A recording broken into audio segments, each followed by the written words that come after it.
This video is brought to you by Law Excellence IAS Academy. కేసులు conversion rate పెరగాలంటే ఒక IO ఏ విధంగా procedure చేయాలి, ప్రాపర్ ఇన్వెస్టిగేషన్ ఎలా చేయాలి? Sir in the earlies of 1986 దాంట్లో కాంటెంట్స్ ఏంటంటే కిండర్ గార్టెన్ నుంచి డిగ్రీ వరకు ఆయన రైల్వే స్కూల్లోనే చదువుకున్నాడు. ఆ రికార్డ్స్ అన్నీ మున్నూరు కాపు అని వెళ్ళినాయి. కాగ్నిజెన్స్ దొరికిపోయింది కాబట్టి అతను ఈ ప్లేస్లో నేను సస్పెన్షన్. కానీ ఈ మధ్యలో ఆయన వచ్చి మిమ్మల్ని కలవడం తప్పైందని ఏమీ లేదు, నాతో అంత కలిసి గట్స్ కూడా ఎవరికి ఉండవు. ఒక దశలో మీ డిపార్ట్మెంట్ వాళ్ళు కోర్టుకు వెళ్ళకపోవడం వల్ల మీ మీద కేసు అయింది. అయినా అది ఒక రకమైనటువంటి department helped me lot. Railway track మీద మృతదేహం మీకు చాలా ఇబ్బంది పెట్టినట్లుగా అనిపించింది. అవును, అరుణకుమారి రేప్ అండ్ మర్డర్. ఆ మర్డర్ కేసు ఎలా ఉందంటే ఆల్రెడీ చెప్పాను. అంటే మీ సీన్ వెళ్ళేసరికి ఆ కేసు ఏంటి? Rape and murder railway track మీద ఉంది. రైల్వే ట్రాక్ మీద లేదు. మీకు వచ్చేసరికి కంప్లైంట్ ఏముంది? ఈమె ఫ్యాషన్ డిజైన్లో పనిచేసేది అమ్మాయి, కొంచెం సోషల్గా ఉండే అమ్మాయి అనుకుంటాను. ఒక్కరోజు ఈ జాన్ మనోహర్ అనే వ్యక్తి ఆమె క్యాబిన్లోకి వెళ్ళి దెన్ ఈ స్టార్టెడ్ కిస్. గొడవలు వచ్చే వరకు ఈ నవీన్ గాడు అనేటోడు ఏం చేసినాడు, పెద్ద కర్ర అది మొద్దు లేక ఉంటే అది తీసుకొని అమ్మాయి మీద కొట్టేశాడు. కానీ కంప్లైంట్ మాత్రం రేప్ అండ్ మర్డర్ ఉంది మీకు. ఆ రేప్ కేసు ఇంతమంది కలిసి చేసినారు, రైల్వే ట్రాక్ మీద పడేసిందని అలిగేషన్. కేసులో మిమ్మల్ని ఇబ్బంది పెట్టారు, చాలా ఇష్యూ చేశారు కదా, కానీ అసలు నిందితులు దొరికారా?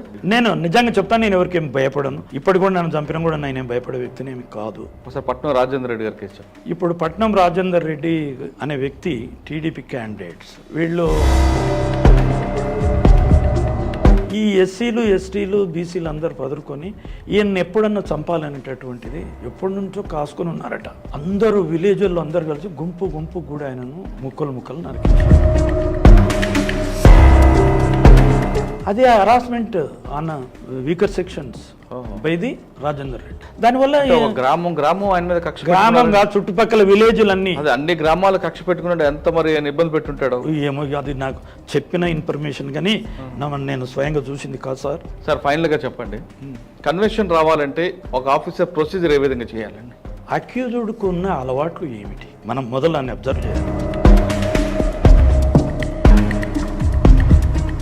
పెట్రోల్ పోసి ముడ్డి కాలుస్తారండి, ఎంత అన్యాయం. ఇప్పుడు స్టూవార్డ్ పూరపు క్రిమినల్స్ ఉన్నారు, పత్తినారు ఉన్నారు. వాళ్ళు నిజంగా చెప్తున్నాను, ఎంత కొట్టినా చెప్పరు, చీల్చినా చెప్పరు, మేకులు కొట్టినా చెప్పరు, ఎన్ని చేసినా చెప్పరండి. వాళ్ళంత ప్రొఫెషనల్స్. నేనేమన్నానండి, ఇంత దౌర్జన్యాలు అక్కర్లేదు, ఒక న్యాయానికి పోలీస్ డిపార్ట్మెంట్ అంటారు. వాని ముంగల వాళ్ళ అమ్మది సీర ఇప్పాలి సార్ అని నేను చెప్పాను. తప్పుగా సార్.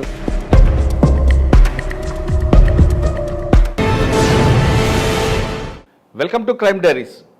ఈ వారం మన గెస్ట్ సిఐడిలో సుదీర్ఘకాలం పనిచేసి రిటైర్ అయిన డిఎస్పి గారు. పేరు బంటు రాములు గారు. బంటు రాములు గారు పోలీస్ డిపార్ట్మెంట్కి వచ్చిన తర్వాత లా అండ్ ఆర్డర్లో ఎంతకాలం పనిచేశారో అంతకు రెట్టుగా సిఐడిలో పనిచేశారు. దానికి ప్రధాన కారణం ఆయన ఇన్వెస్టిగేషన్ పార్ట్ బాగుంటుంది, ప్రతి కేసులో ఆయనకి ఇన్వెస్టిగేషన్ చాలా ప్యాషన్గా తీసుకుంటారని అప్పట్లో ఉన్న సీనియర్ ఆఫీసర్లు ఆయనకి సిఐడిలోకి ఇచ్చారు. సిఐడిలో పనిచేస్తున్నప్పుడే కారం చెడు లాంటి కేసుతో పాటు బస్సు దగ్ధం కేసు, చాలా కేసులు చేసుకొచ్చారు.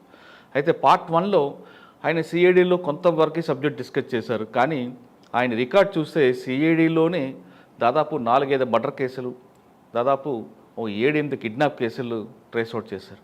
అంటే కేసులు పట్టుకోవడం, ఇన్వెస్టిగేషన్ చేయడం, ఛార్జ్ షీట్ వేయడమే కాకుండా అందులో నిందితులకు శిక్ష పడేలా ఛార్జ్ షీట్ వేయడం అనేది ఆయనకు ఒక ప్రత్యేకత ఉంది. అంటే కన్వర్షన్ రేట్ అనేది రాములు గారి రికార్డులో చాలా ఎక్కువ కనిపిస్తుంది. అందుకే ఆయనకి పోలీస్ మెడల్స్, కమ్యూనిస్ట్ చాలా మెడల్స్ కూడా వచ్చాయి. ఆయన సర్వీస్లో సిఐడిలో మర్డర్ కేసులు, చాలా సెన్సేషన్ కేసులు కనిపిస్తుంటాయి. ఒక ఎస్ఐని ఆయన అరెస్ట్ చేసి పంపిస్తారు. తర్వాత ఒక లేడీని మర్డర్ కేసులో రైల్వే ట్రాక్ మీద ఆ కేసుని ఎలాగ ఇన్వెస్టిగేషన్ చేశారు అని చెప్తారు. దాంతోపాటు పట్నం రాజేందర్ రెడ్డి గారి హత్య కేసులో అది ఏ విధంగా, అంటే రంగారెడ్డి జిల్లాలో అప్పుడులో జరిగిన సెన్సేషన్ కేసులో ఆ కేసుని ఏ విధంగా ఇన్వెస్టిగేషన్ చేసుకొచ్చారు, అందులో నేరస్తులకు ఎలా శిక్ష పడింతో పాటు కిడ్నాప్ కేసులు చెప్తారు. అంటే ఒక ఆఫీసర్కి సిఐడిలో కేసు వచ్చినప్పుడు ఆ హ్యాండ్ ఓవర్ చేసుకున్న తర్వాత ఆ కేసుని ప్రొసీజర్ ఎలాగెళ్తుంది, ఇన్వెస్టిగేషన్ పార్ట్ ఏ విధంగా వెళ్తుంది, అంటే టెక్నాలజీ లేని సమయంలో హ్యూమన్ ఇంటెలిజెన్స్ వాడుకుంటూ సిఐడి అనగానే ఎక్కువ సదుపాయాలు కనిపించు, కానీ అరకొర సదుపాయాలతో ఆ కేసులు ఎలా డిటెక్ట్ చేశారనే విషయాన్ని రాములు గారు అని తెలుసుకుంది. రాములు గారు నమస్తే అండి. నమస్కారం సార్, పార్ట్ 1లో మీరు సిఐడిలు కారం చేయడం విషయంతో పాటు కొన్ని మంచి కేసులు చెప్పుకొచ్చారు, కానీ ఇంకా మీ రికార్డులన్నీ కూడా సిఐడిలు ఎక్కువగా సుదీర్ఘకాలం పనిచేశారు కాబట్టి మర్డర్ కేసులు ఉన్నాయి, కిడ్నాప్ కేసులు కనిపిస్తున్నాయి, అన్నిటికన్నా కన్వర్షన్ రేట్ ఎక్కువ కనిపిస్తుంది. ఒకసారి సిఐడిలో మీరు పనిచేసిన టైంలో మనం ఒకసారి వెనక్కి వెళ్తే పట్నం రాజేంద్ర రెడ్డి గారి హత్య కేసు, అదేవిధంగా ఒక కిడ్నాప్ కేసు కనిపిస్తుంటుంది, దాంతోపాటు ఒక ఎస్ఐని ఫాల్స్ సర్టిఫికేట్ పెడితే ఆయా కేసు, ఇవన్నీ కేసులు కనిపిస్తుంటాయి. ఈ ఇన్వెస్టిగేషన్ పార్ట్లో మీ మీద కూడా కొంతమంది అధికారులు ఒక ఎలిగేషన్ పెట్టడం, అందులో కూడా మీరు కూడా ఇబ్బంది పడినట్లుగా తెలుస్తుంది. ఒకసారి ఇవన్నీ చెప్పే ముందు నాకు కావాల్సింది ఏంటంటే, ఒక ఆఫీసర్ అంటే నెక్స్ట్ జనరేషన్ వచ్చిన ఆఫీసర్కి కేసు దర్యాప్తు ఎలా చేయాలి, కేసులు కన్వర్షన్ రేట్ పెరగాలంటే ఒక ఐఓ ఏ విధంగా ప్రొసీజర్ చేయాలి, ప్రాపర్ ఇన్వెస్టిగేషన్ ఎలా చేయాలి అనే ప్రశ్నకు సమాధానం చెప్పే ముందు ఒక్కసారి సిఐడిలకు వెళ్ళి సిఐడిలో మీకు బాగా గుర్తుండిపోయి మీ మనసుకి హత్తుకున్న కేసులు చెప్పండి. Sir, in the earlies of 1986 there was ఒక సుడానిమస్ పెటిషన్. దాంట్లో కాంటెంట్స్ ఏంటంటే, ఒక మున్నూరు కాపు అని M Dayanand, resident of Lalaguda railway quarters, అతని ఏం చేశాడు అంటే, ఫింగర్ ప్రింట్ బ్యూరో సిఐడి అండర్లోనే ఉండేది, దానికి ఒక డైరెక్టర్ కూడా ఉంటారు. ఆ డైరెక్టర్ అండర్లో ఒక రిక్రూట్మెంటు, ఫింగర్ ప్రింట్ సబ్ ఇన్స్పెక్టర్ది రిక్రూట్మెంట్ జరిగింది. ఆ రిక్రూట్మెంట్ లోపల ఇతను ఏం చేశాడో నోటిఫికేషన్ చూసుకొని ఈజీగా దొరకలేని బీసీ, అసలు యాక్చువల్లీ బీసీ మున్నూరు కాపు, కానీ ఎస్టీలు అయితే వేకెన్సీ ఉన్నట్టుగా ఉంది, దాంట్లో అవైలబుల్ నాకు తప్పకుండా దొరుకుతుందనే ఉద్దేశంతో ఒక ఎస్టీ క్యాస్ట్ సర్టిఫికెట్ సంపాదించుకున్నాడు. ఎనీ మేనేజ్ చేసి సంపాదించుకొని దాన్ని on the production of the false caste certificate ఈ appointed as assistant sub inspector of police finger prints అయ్యాడు. ఆ దాని మీద అలిగేషన్, ఇప్పుడు సుడానిమస్ అలిగేషన్ వచ్చింది. సో అండ్ సో కొన్నేళ్ల తర్వాత, 8-9 సంవత్సరాల తర్వాత ఆయన మీద పిటిషన్ వచ్చేసింది. ఆ పిటిషన్ నాకు అప్పుడు డీజీ గారు నాకు ఎండోర్స్ చేశారు. చేస్తే దాన్ని నేను బాగా తరోగా వెళ్ళి దీన్ని ఏ విధంగా మనము డిటెక్ట్ చేయాలనే ఉద్దేశంతో దాన్ని మనము టేకప్ చేసి దాన్ని ఇన్వెస్టిగేషన్ ఎంక్వైరీ స్టార్ట్ చేశాను. ప్రిలిమినరీ ఎంక్వైరీ అంటారు సిఐడిలో. ఆ ప్రిలిమినరీ ఎంక్వైరీ చేసి మొట్టమొదలు ఆయన ఎడ్యుకేషనల్ సర్టిఫికేట్స్, ఆయన ఎక్కడ పుట్టాడు, ఎక్కడ పెరిగాడు, అవన్నీ చూసుకుంటాం. చూసుకున్న తర్వాత అతన్ని డిటెక్ట్ చేయాలంటే ఓవరాల్గా చెప్తే అది పిటిషనే యునానిమస్ పిటిషన్, దాన్ని మనం బేస్ చేసుకోలేము. అయినా however I have conducted investigation on the desires of DG. అదే పిటిషన్ పక్కన కావచ్చు, కానీ చేయాలని చెప్పి మా డీజీ గారి మా యొక్క ఆఫీసర్ ఆర్డర్ ప్రకారంగా పోయాను. పోయిన తర్వాత మొట్టమొదలు ఆయన ఎక్కడెక్కడ చదువుకున్నాడు, రికార్డ్స్ ఫ్రమ్ ది కిండర్ గార్టెన్ నుంచి డిగ్రీ వరకు ఆయన రైల్వే స్కూల్లోనే చదువుకున్నాడు. మన Mettuguda in between Tarnaka and Mettuguda, Lalaguda railway. వాళ్ళ ఫాదర్ రైల్వే ఇంజన్ డ్రైవర్. వాళ్ళకి 2-3 అన్నదమ్ములు కూడా ఉన్నారు. శ్యామ్ సుందర్ ఏదో పేరు ఉన్నట్టున్నది అన్న. ఆయన కూడా రైల్వేలో పనిచేస్తాడు, తండ్రి వ్యాన్లోనే పనిచేస్తాడు. ఇతని మాత్రం చదువుకొని, ఇతనికి తెలియకుండానే, అంటే ఎడ్యుకేషన్ చెప్పిన తర్వాత చెప్తాను ఇది, ఆయన ఎడ్యుకేషన్ అన్నీ తీసిన తర్వాత అతని పిల్లలది కూడా 2 బిడ్డలు కొడుకులు ఉన్నారు. వాళ్ళు చిన్నమయ్య స్కూల్లో కూడా చదువు, వాళ్ళ పిల్లలది కూడా. ఆ రికార్డ్స్ అన్నీ మున్నూరు కాపు అని వెళ్ళినాయి. తర్వాత రెండవ యాంగిల్, అతని పేరెంట్స్ను, వాళ్ళ ఇంటి వాళ్ళను ఎంక్వైరీ చేయాలి. వాళ్ళది కూడా స్టేట్మెంట్స్ అన్నీ, ఫాదర్ది, తల్లిది, అన్నది, వదినది, అందరి స్టేట్మెంట్లు రికార్డ్ చేశాను. వాళ్ళు ఏది దాచుకోలేదు. నిజంగానే మేము మున్నూరు కాపాళ్ళము, వాడు ఎందుకు ఆ విధంగా పెట్టుకున్నాడో, వాడు మాకు కూడా అగెనిస్ట్గానే ఉన్నాడు, ప్రతిదానికి మమ్మల్ని కూడా తల్లిదండ్రులను కూడా కొడతాడు అని పెద్ద మనుషులు వాళ్ళు ఏడ్చారు. ఏడ్చిన తర్వాత మీరు యాక్షన్ తీసుకోవాలి సార్ వాని మీద, బాగుపడాడు, వాడు పెళ్లి కూడా మమ్మల్ని కాదని చేసుకున్నాడు, వేరే ఉన్నాడు, ఉద్యోగంలో కూడా మేము రిటైర్డ్ అయినా కూడా మాకు ఇంత డబ్బు ఇవ్వడు, అది ఇదని చెప్పి వాళ్ళు అగెనిస్ట్. లోకల్ మళ్ళీ ఇంటి పక్కన ఉన్న వాళ్ళని, ఆ రైల్వేలో కూడా కొంతమంది ఉంటారు ఎవరితో, వాళ్ళ ఫాదర్తో ఉండేవాళ్ళు.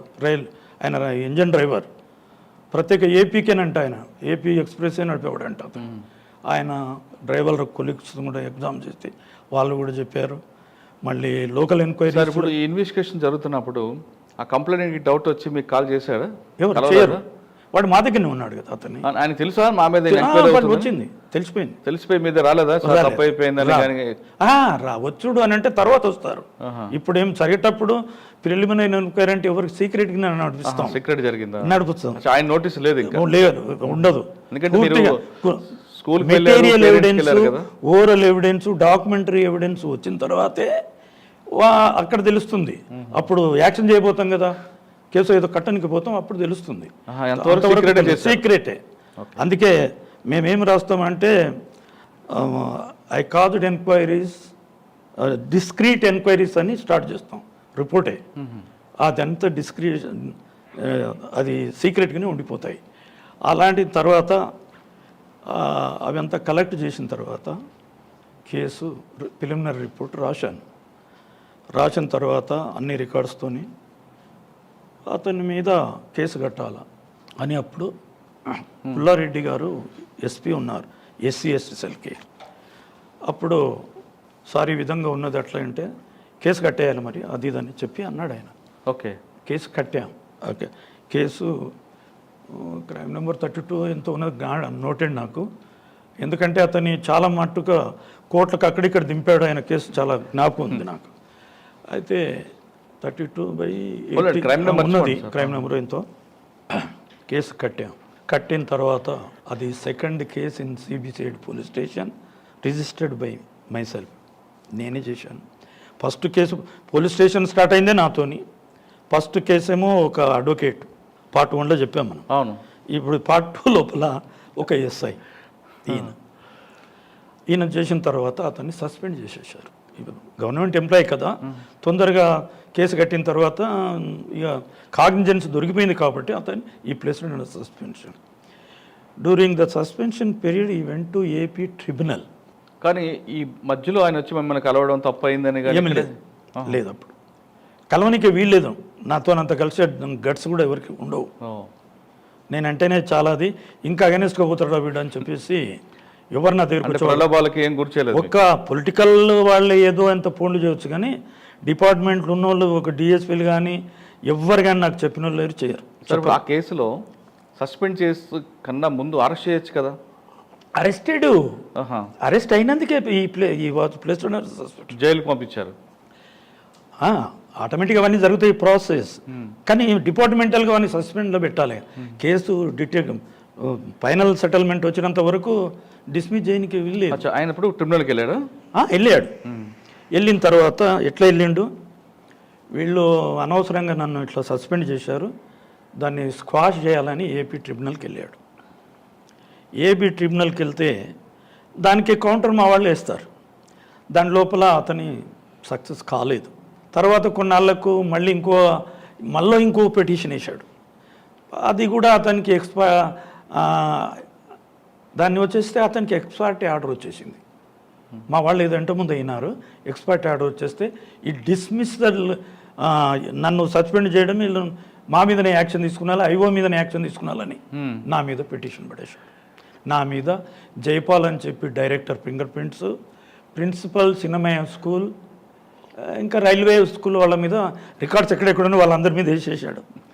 వేసిన తర్వాత మా మీద కేసు నడిచింది, కోర్టు రిఫర్డ్ కేసు. మళ్ళీ మేము అడ్వకేట్ని పెట్టాలి, మా డిపార్ట్మెంటల్ అడ్వకేట్లు.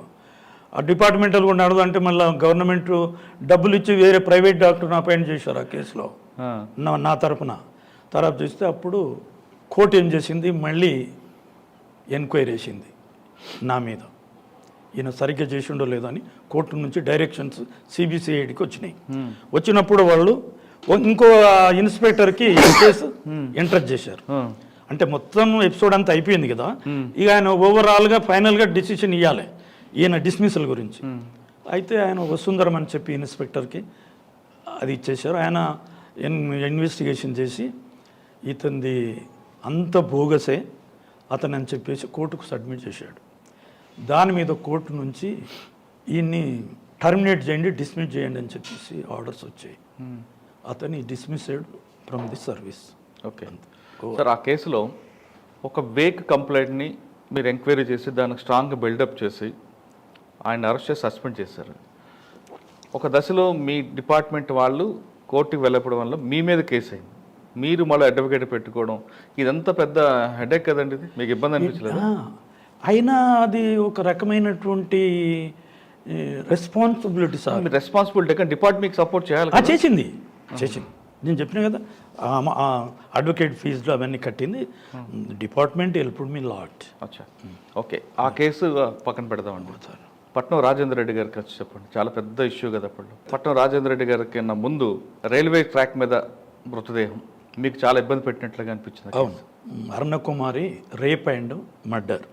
ఆ మర్డర్ కేసు అంటే దగ్గర ఏ పోలీస్ స్టేషన్ లేదు సార్ ఆ కేసు? బుల్లారం రైల్వే స్టేషన్లో ఓకే రిపోర్ట్ అయ్యింది. మచ్చబుల్లారం. ఆ కేసు ఎలా ఉందంటే ఆల్రెడీ చెప్పాను. అంటే మీ సీన్ వెళ్ళేసరికి ఆ కేసు ఏంటి? Rape and murder railway track మీద ఉంది. రైల్వే ట్రాక్ మీద లేదు. అక్కడ మాకు సిఐడికి అంత మటాస్ అయిన తర్వాత సిఐడికి వస్తాయి సార్ ఎవిడెన్స్. మీకు వచ్చేసరికి కంప్లైంట్ ఏముంది, ఏమని ఉంది అని అంటే, in the year 1995 scheduled caste welfare association అని హైదరాబాద్లో ఒకటి ఉండేది. వాళ్ళు ఎస్సీలు కాబట్టి వాళ్ళ అక్కడికి రిప్రజెంటేషన్ పంపారు. వాళ్ళు in turn forwarded the same petition to the CID. In turn, the case was entrusted to me for enquiry and report. దాన్ని నాకు ఇచ్చిన తర్వాత నేను ఏం చేశానంటే ఇమ్మీడియట్గా ఒక మెసేజ్ రైల్వే ఎస్పీకి పెట్టాను. అప్పుడు 15/6/1995 మీకు వచ్చిన కంప్లైంట్ ఏముందండి అందులో? రమణ్ లోపల రమణ కుమారి కదా, అరుణకుమారి. ఈమె ఫ్యాషన్ డిజైన్లో పనిచేసేది అమ్మాయి.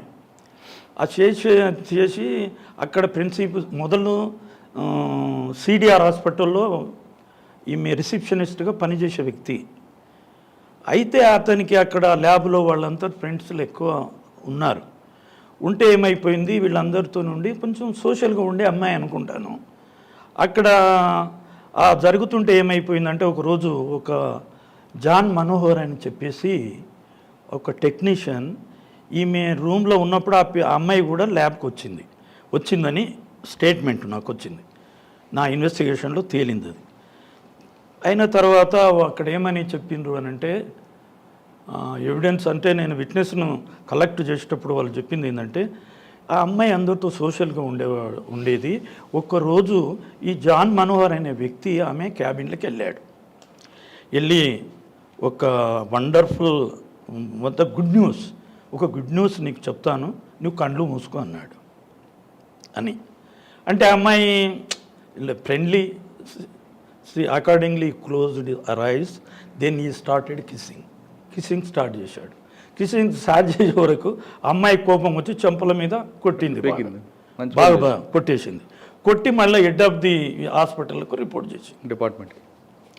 ఆ చేసినప్పుడు ఏమైపోయింది అని అంటే, అక్కడ మేనేజ్మెంట్ ఏం చేసింది, యూజ్లెస్ఫుల్గా ఉన్నావు నువ్వు అట్లా ఇట్లా అని చెప్పేసి, వీడు ల్యాబుల్ని పని చేయకూడదు అట్లా ఇట్లా అని చెప్పి వీడిని అక్కడ నుంచి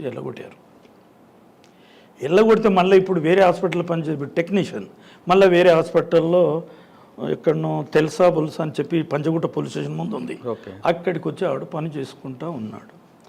కానీ వీళ్ళిద్దరికి అక్కడ ఎవిడెన్స్ ఏమున్నదంటే, ఈ అమ్మాయి జాన్ మనోహర్ ఇద్దరు బైక్ మీద ఎంజాయ్ చేసేవాళ్ళు అని కూడా స్టేట్మెంట్లు ఇచ్చారు. అదే కాకుండా ఇంకా కొంతమందితో కూడా అమ్మాయి తిరుగుతూ ఉంటుంది. అంటే సోషల్గా Friendship ఏమండి? హోటళ్ళకు అక్కడిక్కడ పోతూ ఉంటారు సార్, అట్లా ఇట్లా అని. మేము అందరం కూడా కలిసి అక్కడ ఉన్న వాళ్ళు అందరూ ఎవిడెన్స్ ఇచ్చారు. ఎవిడెన్స్ని ఇచ్చిన తర్వాత అప్పుడు ఇలా ఎవిడెన్స్ని అంతా తీసుకొని ఇప్పుడు అక్యూజ్డ్లను మనము ట్రేస్ అవుట్ చేయాలి. కానీ కంప్లైంట్ మాత్రం రేప్ అండ్ మర్డర్ ఉంది మీకు. Unknown person known unknown persons. ఆ రేప్ కేసు ఇంతమంది కలిసి చేసినారు, రైల్వే ట్రాక్ మీద పడేసిందని అలిగేషన్ అంతే. దాన్ని మనకు తర్వాత వచ్చింది. అప్పుడు నేను ఈ లోకల్ పోలీస్కు రైల్వే పోలీస్కు మెసేజ్ పెడితే ఈ ఐఓ ఎవరు దీంట్లో, ఐలై అనేటి అతని ఒక sub inspector IO, first IO Bollaram railway పోలీసులో ఆయన ఏం చేసిండు, ఇంకో కొంతమంది ఉన్నారు ఆ ఇన్క్వెస్ట్ పంచనామా కండక్ట్ చేసేటోడు అక్కడ ఎంతమంది ఉన్నారో వాళ్ళందరినీ కూడా నాకు ప్రొడ్యూస్ చేయాలి అని చెప్పి మెయిల్ పెట్టాను ఎస్పీకి రైల్వేస్. ఆయన అప్పుడు ఆయన పంపిస్తే అంటే నాకే టైం ఇచ్చారు. నేనే సికింద్రాబాద్ పోలీస్ స్టేషన్ పోయి రైల్వే సూపరింటెండెంట్ ఆఫీస్లో ఎగ్జామ్ చేశాను, రికార్డ్ వాళ్ళ స్టేట్మెంట్లు. అందరూ ఇంప్రాపర్ ఎవిడెన్స్ దిగవు, ఒక్కటన్నా ప్రాపర్ లైన్గా లేవు. చేసేది అడిగిన క్వశ్చన్కు డిఫరెంట్గా నువ్వేం చేస్తున్నావు అని అంటే నోరు తెరవడం, ఇది పద్ధతి కాదు, ఇది ప్రొసీజరల్గా లేదు, మీరు చేసింది ఏమిటి, అంత గెలిబిలి స్టేట్మెంట్లు, కన్ఫ్యూజ్డ్ స్టేట్మెంట్స్ వాళ్ళు ఇచ్చారు. వాళ్ళు ఇచ్చిన తర్వాత అక్కడ రైల్వే పోలీసులు ఫస్ట్ సీన్ ఆఫ్ అఫెన్స్కి వెళ్ళినప్పుడు అక్కడ ఏం స్విచ్ చేశారు వాళ్ళు? ఎక్కడ ఉన్నది సీన్ ఆఫ్ అఫెన్స్కు అక్కడ railway track in between rail పట్టాలు, ఆ రాళ్ళ పక్కన ఉంది. ఆ అమ్మాయిని ఏం చేశారు అని అంటే ఒక బట్టలో బాగా కట్టి బాగా కొట్టారు, మూతి పగిలిపోయింది, చెయ్యి వేళ్ళు ఇరిగిపోయినాయి, చెయ్యి తిరిగిపోయింది, బాగా ఒక జంకానమా బెడ్షీట్లకు కట్టేసి ఒక ముద్ద మాదిరిగా పండబెట్టారు ట్రాక్ మీద as per the local evidence. వాళ్ళు ఇన్క్వెస్ట్ కండక్ట్ చేయాలి కదా, చేశారు. అక్కడ ఏమేమి ఉన్నాయి, మీరు ఏమేమి చేసినట్టు ఎవడేమి చెప్పడు. అసలు ఇన్వెస్టిగేషన్ లోపల మీరు ప్రెజెంట్ ఉన్నారా, ఇన్క్వెస్ట్ కండక్ట్ చేసేటప్పుడు, పోస్ట్ మార్టం చేసేటప్పుడు అవైలబుల్ ఉన్నారా, అది కూడా సరిగ్గా చెప్పరు, ఎవరు లేరు, ఏది లేదు. వీళ్ళదంతా టోటల్గా I came to A conclusion that this is a case of superficial. వీళ్ళ లెవెల్లో, పోలీస్ లెవెల్లో ఇది సూపర్ఫిషియల్ జరిగిపోయింది. కాబట్టి ఇక నేనే స్వయంగానే నా మెథడ్ను అడాప్ట్ చేయాలని చెప్పేసి చక్కగా వాళ్ళ తల్లి పోస్టల్ డిపార్ట్మెంట్లో పనిచేస్తుంది, ఆమె దగ్గరికి వెళ్ళాను. ఎవరు? డిసీజెడ్ తల్లి. ఆమె దగ్గరికి వెళ్తే ఆమె అంత స్టోరీ చెప్పేసింది. సార్, మా అమ్మాయి సోషల్ చాలా క్లెవర్ అమ్మాయి, చాలా ఎప్పుడూ మాకు నా భర్త చనిపోయాడు, వాళ్ళ భర్త పేరు మురారి అది ఉన్నది, వాళ్ళ భావనేమో గుంతకల్ లోపల డిప్టీ జనరల్ మేనేజర్ పుల్లయ్య అని చెప్పేసి ఇట్లా అలా కథ అంతా చెప్పింది. చెప్పిన తర్వాత ఆమెకు ఒక పెద్ద బిడ్డ ఉన్నది, ఈమె ఉంది. ఆ పెద్ద బిడ్డ పేరు పద్మకుమారి ఉన్నట్టుంది, ఈమెనేమో అరుణ. ఈ ఇద్దరు పిల్లలు ప్రైవేట్లల్లో జాబులు చేస్తూనే ఉన్నారు. మొగడు చచ్చిపోయినాక ఆమె చేస్తున్నది, మంచిగా బతుకుతున్నారు ఆడపిల్లలు పెట్టుకొని. ఎక్కడ? బుల్లారము రైల్వే స్టేషన్కి ఆడొక మందిరం ఉన్నది సార్, అక్కడ పెద్ద మందిరం ఉంటుంది. రాజనరసింహ ఉండేవాడు ఇంతకుముందు అక్కడ ఇల్లు. అక్కడ మన పోస్టల్ డిపార్ట్మెంట్ క్వార్టర్స్ ఉన్నాయి, అందులో ఉండేవాళ్ళు. బొల్లారం బ్రిడ్జ్ పక్కన అయ్యప్ప స్వామి టెంపుల్ ఉంటుంది. రైట్ అలా ఆ కాలనీలో పోస్టల్ కాలనీ ఉన్నది, అక్కడ ఆమె కాలనీ అలాట్మెంట్ చేశారు, అందులో ఉన్నారు. అట్లనే ఉంటే అప్పుడు ఆమె ఏం చెప్పింది, ఇట్లా ఆమె ఫ్రెండ్స్ కూడా వచ్చేవాళ్ళు, వాళ్ళందరూ వచ్చి మేము అనుకున్నాం ఫ్రెండ్స్ కదా అనుకున్నాను సార్, మేము అట్లా ఇట్లా అనుకున్నాము. ఇక ఫ్రీగా ఉండేవాళ్ళు. ఇక వాళ్ళ వెంబడి కూడా వచ్చి వాళ్ళు వచ్చి ఇక్కడ నా బిడ్డకు లిఫ్ట్ కూడా ఇస్తుంది, లిఫ్ట్ ఇంటి దగ్గర వదిలిపెట్టాం డ్యూటీలు అయిపోయినాక. అవన్నీ ఆమె వాస్తవం చెప్పేసింది. చెప్పేసిన తర్వాత మరి ఎట్లా జరిగింది ఇదంటే, ఇంతమంది వస్తుండే సార్, ఒక పేరు నలిన్ కుమార్, పద్మభూషణ్, పద్మనాభం, ఇంకెవరో 5-6 మంది పేర్లు చెప్పింది. వీళ్ళందరూ ఆమె ఫ్రెండ్స్, ఆడపిల్లలు కృప, ఇంకెవరెవరో నళిని బొలిని అని చాలామంది ఉన్నారు, వీళ్ళందరి పేర్లు కూడా చెప్పారు. చెప్పిన తర్వాత ఇవాళ ఎంక్వైరీ అంతా చేసుకొని అక్కడ చుట్టుపక్కల ఆమె కూరగాయలకు పోయింది. ఏ రోజైతే ఈమె బయటికి వెళ్ళిందో ఆ రోజు మధ్యాహ్నమే వచ్చేసింది. మధ్యాహ్నం వచ్చేసి టిఫిన్ తీసుకుపోయింది హాస్పిటల్కి. మళ్ళీ మధ్యాహ్నం వచ్చి అక్క దగ్గర కీ ఉంది, పద్మ దగ్గర. ఆమెనేమో 5 గంటలకు ఏమో వచ్చింది. వచ్చే వరకు ఈమె బయటనే వరండాలో కూర్చొని తినుకుంటే వరండాలో కూర్చొని ఉన్న వాళ్ళ అక్క వచ్చింది. ఏమి ఇంత జల్దీ వచ్చాను అంటే, లేదక్క ఇవాళ నాకు పని అంతా లేకుండా వచ్చేసినాను, అట్లా ఇట్లా. ఇద్దరు ఇంట్లోకి పోయిండ్రు, ఇంట్లో కూర్చొని అది చేసుకొని కూరగాయలు ఏమీ లేవు, కూరగాయలు తీసుకురాపో అని చెప్పి వీళ్ళ చెల్లెల్ని పంపింది అరుణన్ బయటికి. అక్కడనే మెయిన్ రోడ్కు అక్కడ ఉంటుంది అనమాట. అక్కడ కూరగాయల షాప్ దగ్గరికి వెళ్ళి కూరగాయలు తీసుకొని వచ్చింది. కూరగాయలు తీసుకొని వచ్చిన తర్వాత వీళ్ళు వంట చేస్తుంది అక్క. ఈ అమ్మాయి వరండలో ఫోన్ వచ్చింది ఆమెకు. అప్పుడే ఫోన్ వస్తుంటే మాట్లాడింది. ఎవరు కృప అని చెప్పేసి ఆడోళ్ళ పేరు చెప్పి ఏదో చెప్పిండ్రు. నీవు ఇమ్మీడియట్గా బొల్లారం బస్ స్టాండ్ దగ్గరికి రా అని చెప్పేసి, బొల్లారం కాదండి, అల్వాల్ బస్ స్టాండ్ దగ్గరికి రా అని చెప్పేసి అంటే, ఈ అమ్మాయి కూరగాయలు తెచ్చిన తర్వాత మళ్ళీ బొల్లారంకి అక్క నేను ఇప్పుడే వస్తా అని చెప్పి వెళ్ళిపోయింది.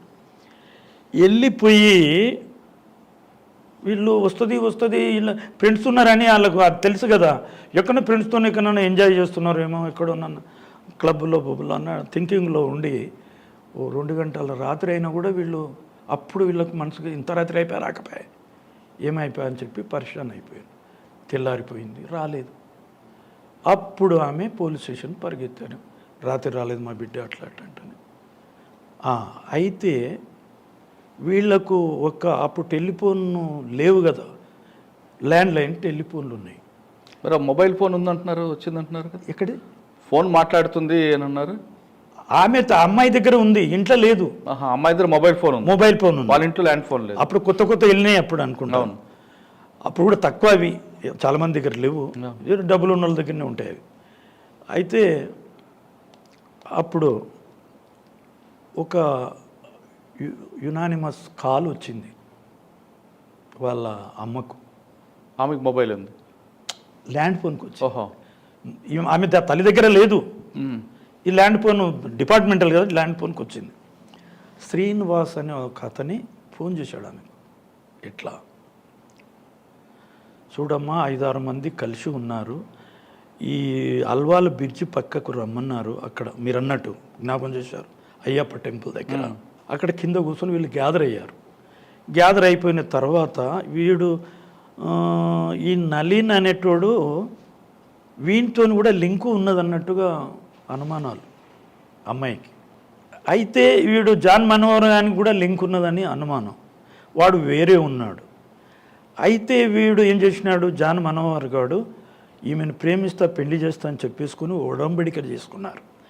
చేసుకున్న తర్వాత అసురెన్స్ ఇచ్చి వీడేం చేసిండు, వాని మేనమర్దలను మళ్ళీ పెళ్లి చేసుకున్నాడు. చేసుకున్న తర్వాత వీళ్ళిద్దరికి ఘర్షణ వచ్చేసి ఈ అమ్మాయి నేను అనుకుంటా సెకండ్ థాట్కి వెళ్ళిపోయింది. ఇక నళిన్ గారిని ఏమన్నా వాళ్ళ పెట్టుకో, వీళ్ళందరూ దోస్తులే, ఫ్రెండ్సే.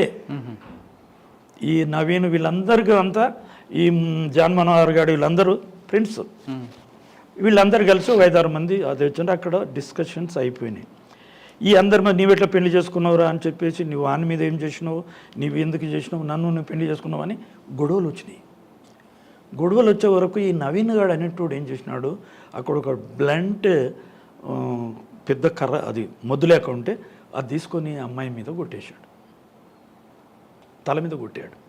అది ఎవరు, ఒక అందులోకి వెళ్ళి ఒక శ్రీనివాస్ గాడు తల్లికి ఫోన్ చేశాడు, లేదమ్మా ఇట్లా జరిగింది. జరిగిన తర్వాత ఈమె ఏకదమ్ ఇమ్మీడియట్గా కొలాప్స్ అయిపోయింది. కొలాప్స్ కాగానే మళ్ళీ వీళ్ళు బట్టి 10 చేస్తుంటే, అంతకుముందు 2-3 రేపు చేశారు చీకట్లో, రాత్రిలో సేపు అయిన తర్వాత వీడు నవీన్ గాడు అనేటోడు నళిన్ అనేటోడు కొట్టే వరకు నేను కూడా సపోర్టుకు, నేను కూడా కట్టుతాను, వాడే చెప్పేటోడే మళ్ళా నేను కూడా కొట్టాను, పడిపోయింది. అది ఆల్వాల్ రైల్వే స్టేషన్ పక్కన జరిగింది కదా సార్, పక్కనే. అది మీరు బొల్లారం కాదు, అది ఆల్వాలే. అల్వాలే ఆ రైతు బజార్ రైల్వే జ్యూరిడిక్షన్ బొల్లారానికి వస్తుంది. నాకు బాగా గుర్తుంది. రైల్వే స్టేషన్ ఉంటుంది, ఇటువైపు రైతు బజార్ ఉంటుంది, ఒకవైపు అది అయిపోయిన తర్వాత పైన ఫ్లైఓవర్ దాని కిందనే జరిగింది అంతా నాకు గుర్తుంది.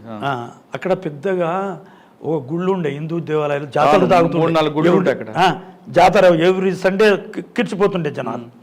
అక్కడనే అక్కడ 2-3 ఫంక్షన్లకు నేను పోయినా ఆ జాతరలో. అయితే ఈ విధంగా చెప్పిన తర్వాత ఏం చేశాడు వాడు, ఇటు జరిగింది అయినాక ఆమెను ఏం చేయాలని చెప్పేసి బెడ్షీట్లు కట్టి రైల్వే ట్రాక్లో పట్టేశారు. ఈ విధంగా ఇది చంపినరమ్మా అని చెప్పి ఈమెకు కాల్ చేశాడు. కాల్ చేయగానే ఆమె పోలీస్ స్టేషన్ పరిగెత్తిన తర్వాత అక్కడ కేసు వాళ్ళంతా చేసిన పంచనామా, పోలీస్ లోకల్ ఎంక్వైరీ ఆ విధంగా జరిగిపోయింది. నాదేం జరగాల అయిన తర్వాత ఆమె ఎవిడెన్స్ని పట్టుకొని కూరగాయల యజమాని కూడా ఎంక్వైరీ చేశాను. ఆ గుడి దగ్గర పూజారులు వాళ్ళంతా పండుకున్నారు, మాకేం తెలియదు సార్ అన్నారు. ఈ కూరగాయలకు వచ్చినోడు మాత్రం వచ్చింది సార్ తీసుకొని పోయింది అది ఇది అని చెప్పి వాడు చెప్పాడు. చెప్పిన తర్వాత నేను ఇక చక్కగా పుల్లయ్య దగ్గరికి పిలిపించాను. ఎట్టెట్ట జరిగిందంటే, ఇది వాస్తవం సార్, మీరు పోలీసు వాళ్ళు ఏమీ సరైన ఇన్వెస్టిగేషన్ చేయలేదు, ఎస్సీలు అంటే ఎవరు చేయరు సార్, ఈ విధంగా జరుగుతున్నది ఎవరు పట్టించుకోరు, అట్లా ఇట్లా అని చెప్పేసి నాతో చెప్పాడు. నాతో చెప్పిన తర్వాత ఈ జాన్ మనోహర్ అనేటోడు న్యూ సిటీ హాస్పిటల్లో టెక్నీషియన్గా మళ్ళీ పనిచేస్తున్నాడు. చేస్తున్న తర్వాత వాడు ఒక్కడే అవైలబుల్ ఉన్నాడు, మిగతా వాళ్ళందరూ బాంబాయి ఎక్కడెక్కడ పరారైపోయారు. అప్పటికి 5-6 నెలలు అయిపోయింది, జరిగిన దానికి 5-6 నెలలు అయిపోయింది. 5-6 నెలల దగ్గర 1 year అయిపోయింది అనుకుంటాను. అయిపోయింది కేసు మా దగ్గరికి అంతా అషిడాప్ అయినాక అంతా డిసప్పేర్ అయినాక మా దగ్గరికి వస్తుంది. అవిటిని మేము అప్పుడేం చేయాలంటే సర్కమాస్టాన్షియల్ ఎవిడెన్స్ క్రియేట్ చేయాలి. దానికి మళ్ళీ కేసు కాన్స్టిట్యూట్ చేయాలంటే చాలా కష్టమైన పని ఉంటుంది. సిఐడిలో అట్టడి కేసులో వస్తాయి, అట్టడి చేయాలి. అయితే వాడిని ఎగ్జామ్ చేశాను నేను పోయి ఒకరోజు చేస్తే వాళ్ళు ఏమైపోయిందంటే, అక్కడ సెక్యూరిటీ ఆఫీసర్ ఉంటాడు ఒకడు, వాని పేరు వస్తలేదు నాకు, వాడు పోలీసుడు రిటైర్డ్. వాళ్ళని ఎగ్జామ్ చేయాలంటే వాడిని పర్మిషన్ తీసుకున్నారు, వాడేమో మేనేజర్ తెలుసుకోవాలి. ఇవన్నీ అయిపోయాక వాళ్ళ దగ్గరికి పోతే ఎంక్వైరీ చేశాను. చెప్పరా బాబు నువ్వు ఏ ఊరు ఏం సంగతి అంత, వాని బ్యాక్గ్రౌండ్, తల్లిదండ్రి, వాళ్ళ తండ్రి ఏమో టీచర్, తల్లి ఏమో నర్సు, ఇట్లా పనిచేస్తుంది ఫలానా దగ్గర, అట్లా ఇట్లా అని వాడు అందరి వాళ్ళ హిస్టరీ అంతా రాశాడు. మరి వాడు ఈ అమ్మాయి విషయంలో అంటే నాకేం సంబంధం లేదు సార్, నా దగ్గర ఉంది అది, ఇట్లా ఉన్నది కదా అంటే, లేదు సార్ ఇదంతా అబద్ధాలు, అట్లా వాడు నిజం చెప్పారు కదా. అదే విధంగా జరిగింది. జరిగిన తర్వాత వాడు వినలేదు. మరి పెళ్ళి ఎందుకు చేసుకున్నారు, ఈవెన్ ఆడపిల్లల్ని అన్యాయం చేయొచ్చా, అట్లా మంచిది కాదు కదా. బీయింగ్ ఏ క్రిస్టియన్ అంటున్నావు, ప్రైజ్ ద లార్డ్ అంటారు, ఇవన్నీ అంటారు, ఇంత అన్యాయం చేయడం మంచిది కాదు, అట్లా ఇట్లానంటే ఇక వాడు నేనేం లేదు సార్, అది సార్, ఇది సార్, ఆమె ఎంతోమందితో ఉన్నది, వాళ్ళు ఇట్లా, నీవు ఉన్నావు కదా గ్యాంగ్లా అని నేనన్నా. ఉన్న తర్వాత వాడు కొన్నాళ్ళకి ఏమైపోయిందంటే, ఇక వాడు ఒక్కడే నాకు ఆధారం ఉన్నది, ఫస్ట్ సోర్స్, ఇంకా వేరేళ్ళు ఎక్కడ నాకు అవైలబుల్ లేరు, దొరకదు కూడా ఇన్ఫర్మేషన్. కొన్నాళ్ళకి ఇట్లా నేను ఎగ్జామ్ చేయగానే అది మా బావ దగ్గరికి వెళ్ళిపోయింది ఇన్ఫర్మేషన్. మా బావ దగ్గర వానమ్మ నర్సుగా పనిచేస్తుంది, మా బావనేమో హెల్త్ ఆఫీసర్. రాములు ఇట్లా ఒక కేసు అంట, వాళ్ళ పిల్లోడు ఏదో మర్డర్ కేసులో ఉన్నారని నువ్వు ఇన్వెస్టిగేషన్ చేస్తున్నావు అంట, ఏంటా అది చూడరాదు, బీదోళ్ళు వాళ్ళు అట్లా ఇట్లా నాతో అన్నాడు. ఇంకా నాకు జర కొంచెం మంచి సన్వి ఏర్పడిపోయింది. ఇక వాళ్ళతో మంచిగా ఫ్రెండ్షిప్ చేయాలని మళ్ళీ ఒకసారి పోయినా, బిడ్డ ఇట్లా వీళ్ళందరూ ఎక్కడెక్కడ ఉన్నారని మళ్ళీ వేగపోయి ఇట్లా మీటింగ్ పెట్టుకుంటే అక్కడ డాక్టర్లు కూడా నాకు పరిచయం అయిపోయినారు. ఎందుకు అడిగి పోవాలి, మళ్ళీ కూడా పోతే బాగుండదు అని చెప్పేసి, నా ఆరోగ్యం బాగలేదని మళ్ళీ అది అవుట్ పేషెంట్ టికెట్ తీసుకున్నాను, అది టెస్ట్ రిపోర్ట్లు అన్నీ చేయించుకోవడం ఇట్లా జరిగింది బాగానే రోజులు. జరిగిన తర్వాత ఓ రోజు ఇట్లనే గట్టిగా పట్టే వరకు కొందరు అక్కడ పోయినారు, సార్ పోయి ఉన్నట్టున్నారు, అడ్రస్లు తెలియవు, మరి ఎట్లరా అట్లా ఇట్లానంటే, బిడ్డ నీవైతే మరి నీవు వాళ్ళ అడ్రస్ ఇవ్వకపోతే నీవు లోపల అవుతావు, నీ మీద ఆధారాలు ఉన్నాయి, నీ మీద కేసు కట్టేస్తాను నేను, అట్లా ఇట్లా అంటే, వద్దు సార్ నీ కాలు మొక్తా, అట్లా మీరు ఎంత అంటే డబ్బు ఇస్తా, అట్లా ఇట్లా అన్నాడు. నేను మాట సపరండి పార్ట్ 1లో కూడా చెప్పాను, చూడు నాకు డబ్బు ఇవ్వాలంటే లక్షలు ఇవ్వాలి, కానీ నువ్వు మామూలుగా నీవెంత, నీ బతికెంత, నువ్వు మామూలుగా ఇస్తే నాకు సరిపోదు బిడ్డ, నాకు 1 నుండి 5 లక్షల వరకు లంచం. అదే అది ట్రిక్ అదంతే. అంతే, నా మాట సపరండి. నా ఇన్వెస్టిగేషన్లో అన్ని కేసులు ఇదే అడాప్ట్ చేశా. అదే వాళ్ళు మనకు సరెండర్ అవ్వాలంటే వాడు డబ్బు ఇవ్వకూడదు, నేను తీసుకోకూడదు, వానికి వెళ్ళదు కదా. కరెక్టే. అంటే మీలాంటి ఆఫీసర్లు ఏం చేస్తారంటే సార్, అవతలని మనం ఓన్ చేసుకోవాలి, వదులుతాం. అదే ఉద్దేశం, తీసుకోవాలని ఇంటెన్షన్ కాదు. అదే అంటే కేసు డిటెక్ట్గా, అవును, what ever it may be, I have to detect the case. మీరు నాకు లక్షల్లో కావాలన్నారా? అన్న లక్షలు కావాలి, 1 lakh నుండి 5 lakhs లోపల నా రేంజ్, ఈ విధంగా చెప్పాను నేను. చెప్తే అంతనా సార్ అన్నాడు. అక్కడ సెక్యూరిటీ ఆఫీసర్ గాడు ఏం చేసినాడు, నేను సిఐడిలో ఉన్నా కదా, అప్పుడు నేను ఎక్కువ సఫారీలు వేసేవాడిని, బుల్లెట్ రాములు, సఫారీ రాములు అని నా పేరు సిఐడిలో. అయితే వాడు ఇట్లా అదే ఈ 2 పేర్లు చెప్పుకుంటూ మా దగ్గరికి వచ్చాడు. అక్కడ నాకు నా కొలీగ్సే నాకు పడి రాదు, అదే ప్రొఫెషన్ తెలిసి ఉంటుంది కదండి. అంటే అందరు ఒకవైపు, నేను ఒకవైపు సిఐడిలో. వారే మంచి టైం, వాడు వచ్చి ఇట్లా అన్నాడు సార్ అట్లా అంటే, వాడు అట్లనే అంటాడా, మిమ్మల్ని లోపల చేసేస్తాడు అని సంగతి మీకు తెలియదు అని ఈ సెక్యూరిటీ ఆయనకి చెప్పిండు. సెక్యూరిటీ కానీ ఎక్కడ అప్పుడు అల్గర్ అని చెప్పేసి ఐజీ, అవును, నాకు కన్సర్న్, బంగారం కడి అల్గర్ గారు, అల్గర్, అవును, చేతికి బంగారం కడి ఉంటుంది ఆయన దారికల్లేక. అయితే ఆయన కూడా ఎస్సీ క్యాండిడేటే. అయితే ఆయన నాకు బాస్ ఆ రోజుల్లో, ఐజీ. ఆయన దగ్గరికి పోయినరు ఆయన, వీళ్ళంతా ఒక రకంగా ఆయన కూడా నేనంటే పడదు. ఎందుకనంటే పడదు అంటే, అక్కడ ఇక పోలీసుల మీద మనం చెప్పుడేమంత మంచిది కాదు. అయితే అక్కడ కేసులన్నీ కండెమ్ చేస్తా, డిఎస్పీలు, ఇన్స్పెక్టర్లు వాళ్ళంతా చెప్పేది ఓకే, నేను వచ్చి ఒక్కరిని కేసు రైట్గా తీసేపోరకు ఆయనకు కోపం. అక్కడ నేను అప్పుడు then I was sub inspector, but నేను పెద్ద పెద్ద కేసులు ఎస్పీల మీద, డిఎస్పీల మీద, ఇన్స్పెక్టర్ అందరి మీద చేసేవాడిని. స్పెషల్ ఆఫీసర్ అని చెప్పేసి అందరి మీద, అది కూడా బోగస్ పేరు పెట్టుకుని చేపిస్తుంటాను. అయితే అప్పుడు డిఎస్పీ వెహికల్, నాకు ఎస్ఐ నుంచే అక్కడ వెహికల్ తక్కువ, డిఎస్పీ వెహికల్ ఆనందరావు అన్నాడు డిఎస్పీ, ఆయన వెహికల్ నాకు ఇచ్చేసిండు. అది కొన్ని 3 ఏళ్ళు 4 ఏళ్ళు నా దగ్గరనే ఉంది. వాడే అతనేమో ఒట్టిగానే రావాలి, బస్సులో రావాలి, బస్సులో వచ్చి పోవాలి, వాళ్ళు చేసేది ఏముంటుంది, ఆ ఇన్స్పెక్టర్ ఏం చేసిండు, ఈ ఇన్స్పెక్టర్ ఏం చేసిండు అని ఒట్టిగానే వాళ్ళు వాళ్ళకు కూడా కేసులు ఉంటారు, కానీ వాళ్ళు సరిగ్గా చేయలేదు కూడా నా లెవెల్లో. అయితే ఎన్నేళ్ళు పెట్టుకుంటావు నేను కేసులో అని ఈ ఐజీ అడిగాడు, అలిగారు నన్ను. అడిగితే నేనేమన్నా, సార్ నాకేం అక్కరుంది సార్ వెహికల్తో, నాకు ఇన్వెస్టిగేషన్లో నా దగ్గర బుల్లెట్ ఉంది, నేను దాని మీద పోయి చేసుకుంటాను, నేను అట్లా నాకు అక్కరం లేదు సార్, అది ఎట్లా అంటానంటే, ఆ వెహికల్ ఇచ్చేసి ఇమ్మీడియట్ అన్న. కొన్ని కేసులు ఉన్నాయి, ఆ కేసులు ఏం చేసి నేనేమి భయపడేవాడిని కాదు. ఆయన ఐజీ, నేను ఒక ఎస్ఐ లెవెల్ మనిషిని, ఆ బండలు తీసుకొని ఆయన ముఖం మీద కొట్టా, ఐజీ ముఖం మీద. ఒకప్పుడు కొట్టినప్పుడు ఈ కేసు నేను దొరికిపోయింది, ఆయన దగ్గరికి వచ్చింది. ఓహో, అందరు కలిసి ప్లాన్ వేసి యాంటీ కరప్షన్కు, వీళ్ళంతా పుణ్యాత్ములు నా మీద, యాంటీ కరప్షన్కు డైరెక్ట్ చేశారు. వీణ్ణిగా ఎవరిని చేసిండు, ఈయన్ని సెక్యూరిటీ ఆఫీసర్ న్యూ సిటీ హాస్పిటల్లోని ఆ పోరగాన్ని తీసుకొని పోయి ఏసీబీలో కంప్లైంట్ ఇచ్చారు. అది ఎప్పుడో ఒక వారం ముందు అవన్నీ జరిగిపోయినాయి. నేను అడ్మినిస్ట్రేటివ్ ఆఫీసర్ కూర్చొని మాట్లాడుతున్నాం, అంటే ఇద్దరము కూర్చొని, ఆయన బ్రాహ్మణ్, నేను ఎస్సీ, కానీ క్లోజ్ ఫ్రెండ్స్ మీ, ఒకరి నుంచి ఒకరు తినేవాళ్ళం కాదు. ఆఫీస్లో హెడ్ ఆఫీస్లో నేను ఉంటే ఇద్దరం కలిసి తినేవాళ్ళం, ఇద్దరం కలిసి ఆయన ఎవరి దగ్గర పోడు, నేను కూడా అంతే. ఆయన కట్టనేసి ఆయన ఆఫీస్ సపరేట్ ఉంటుంది, అందులో కూర్చోండి.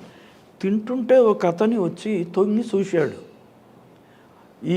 వీళ్ళు చెప్పినారు కదా సిఐడి వాళ్ళంతా, సఫారీ సెట్ ఉంటుంది, ఇక్కడ ఒక మచ్చ ఉండే, అది పోయింది, నాకు పెద్ద మచ్చ ఉంటుండే, ఇప్పుడు కూడా కొంచెం ఉన్నదేమో, ఇట్లా మచ్చ ఉంటుంది, ఆయన దగ్గర ఉన్నాడు, ఆయన చూసుకున్నారు. వీళ్ళు చూసుకొని పోయి అంతా తయారు చేసి అంతకంటే మొదలు మా ఇంట్లో కూడా ఇన్వెస్టిగేషన్ అన్నీ జరిగిపోయినాయంట. ఇక చూసుకొని పోయిన తర్వాత ఒక వారం రోజులకు వీడు ఫోన్ చేస్తాడు నాకు, John Manohar, New City Hospital. Sir, Bombay నుంచి అక్కడ బయటకు వెళ్ళంతా 4 వచ్చేస్తున్నారు, మీరు 6 గంటల వరకు వచ్చేయండి సార్ అని నన్ను అన్నాడు. ఇక బుల్లెట్ వేసుకొని డర్రన్న పోతే బీప్ రేస్ పెట్టుకొని పోయే వరకు డాక్టర్ చెక్ చేస్తారు కదా, కన్సల్టెన్సీ రూమ్ నెంబర్ 3 అరేంజ్ చేశారు. అందులో ఊదుబత్తీలు అవి మంచిగా పెట్టింది. ఎవరు డాక్టర్లు లేరు. ఇట్లా చేరేసి నాకు చేరేసి ఇక ఆఫీసర్ని కదా మంచిగా మర్యాద చేస్తారు. అంటే చేస్తే నేను మంచిగా కూర్చుంటే ఏం బిడ్డ ఎట్లా ఎక్కడున్నారో వాళ్ళంటే వస్తారు సార్, మరి తొందరగా వెళ్ళిపోయిరా అంటే నేను పిలిపిస్తావు సార్. వచ్చినాక ఇక్కడ నేనేమో చైర్ మీద కూర్చున్నా, డాక్టర్ పేషెంట్లు కూర్చుంటారు కదా స్టూలు, వాడిని అట్లా కూర్చొని పెట్టుకొని ఇట్లా దగ్గరనే ఇట్లా కూర్చొని జత పట్టుకొని కూర్చోబెట్టాను మంచిగా. వానితో నాకు చాలా పని ఉంది కదా, వాడిని చాలా ప్రేమ చేసిన. ఇద్దరం పోయి టీ తాగడము, టిఫిన్లు చేయడం ఇవన్నీ జరుగుతుండే. ఇవన్నీ చేశాను. చేసిన తర్వాత అప్పుడు ఏం చేశాడు సార్, డబ్బులు తెచ్చాను సార్. అంత డబ్బు ఎక్కడికి వెళ్ళి ఇంత తొందరగా వస్తుందిరా బాబు? లేదు తెచ్చాను సార్ అంటానండి అన్నాడు. తెచ్చానని చెప్పేసి ఇట్లా దగ్గర వాడు ఇట్లా కుడి చేతితో ఇట్లా పట్టుకొని ఉన్నట్టున్నాడు. నేను ఇట్లా అది బ్రీఫ్ కేసు ఆయన కేసు స్టేట్మెంట్ రికాల్ చేయాలి కదా, పేపర్లు తీయాలని కన్సర్న్ ఫైల్ ఇట్లా అన్నా. ఇట్లా అంటే ఇట్లా తెలుసుకుంటుంది అది ఆటోమేటిక్. ఇప్పుడు అది కోర్టులోనే ఉన్నది, తెచ్చుకోలే ఇంకా. అయితే అది లేచి ఇట్లా తీస్తున్నా కిందికి, ఇట్లా మీది కానీ మీది ఫైళ్ళు కింది ఇట్లా లాగుతున్నా. సార్ డబ్బు అంటని చెప్పి ఆ కట్ట దస్తులో కట్టడం ఇట్లా పెట్టాడు, కార్నర్ మీద పెట్టాడు, right corner of brief case. పెట్టంగానే నాకు కోపం వచ్చేసి లేచి వాడు ఇట్లా పెట్టి ఇట్లా పరిగెత్తున్నా గల్ల పట్టుకున్నట్టుకెళ్ళి, అరే అవలగాడ ఎందుకురా ఇంత జల్ది, నాకు డబ్బు ఇప్పుడు అక్కర్లేదు తర్వాత తీసుకుంటా బిడ్డ నేను అట్లా గుంజుతుంటే ఇంటలేడు చాలా ఫోర్స్ఫుల్గా పరిగెత్తుకొని పోతున్నాడు. నేను ఫోర్స్ఫుల్ 2 చేతులు పెట్టి గల్ల పట్టి గుంజి ఇట్లా పోతుంటే ఆ మూత దగ్గరికి ఇట్లా వెళ్తున్నామో లేదో దొరలు కూర్చున్నారు, నిలబడ్డారు. సెలవు దిక్కు వెంకటరత్నం అని పేరు వచ్చింది ఆ రోజులో నాకు. వెంకటరత్నం ఇన్స్పెక్టర్ ఆ రోజుల్లో. వెంకటరత్నం నా ఎడమ చేయి పట్టేసి అయిపోయాయి. ఎవరు నీవు అంటానే తెలుసు, వాడు ల్యాండ్ ఆర్డర్లు అక్కడిక్కడ పనిచేసేటప్పుడు తెలుసు. ఏం వెంకటరత్నం అంటే నేను యాంటీ కరప్షన్లో పనిచేస్తాను.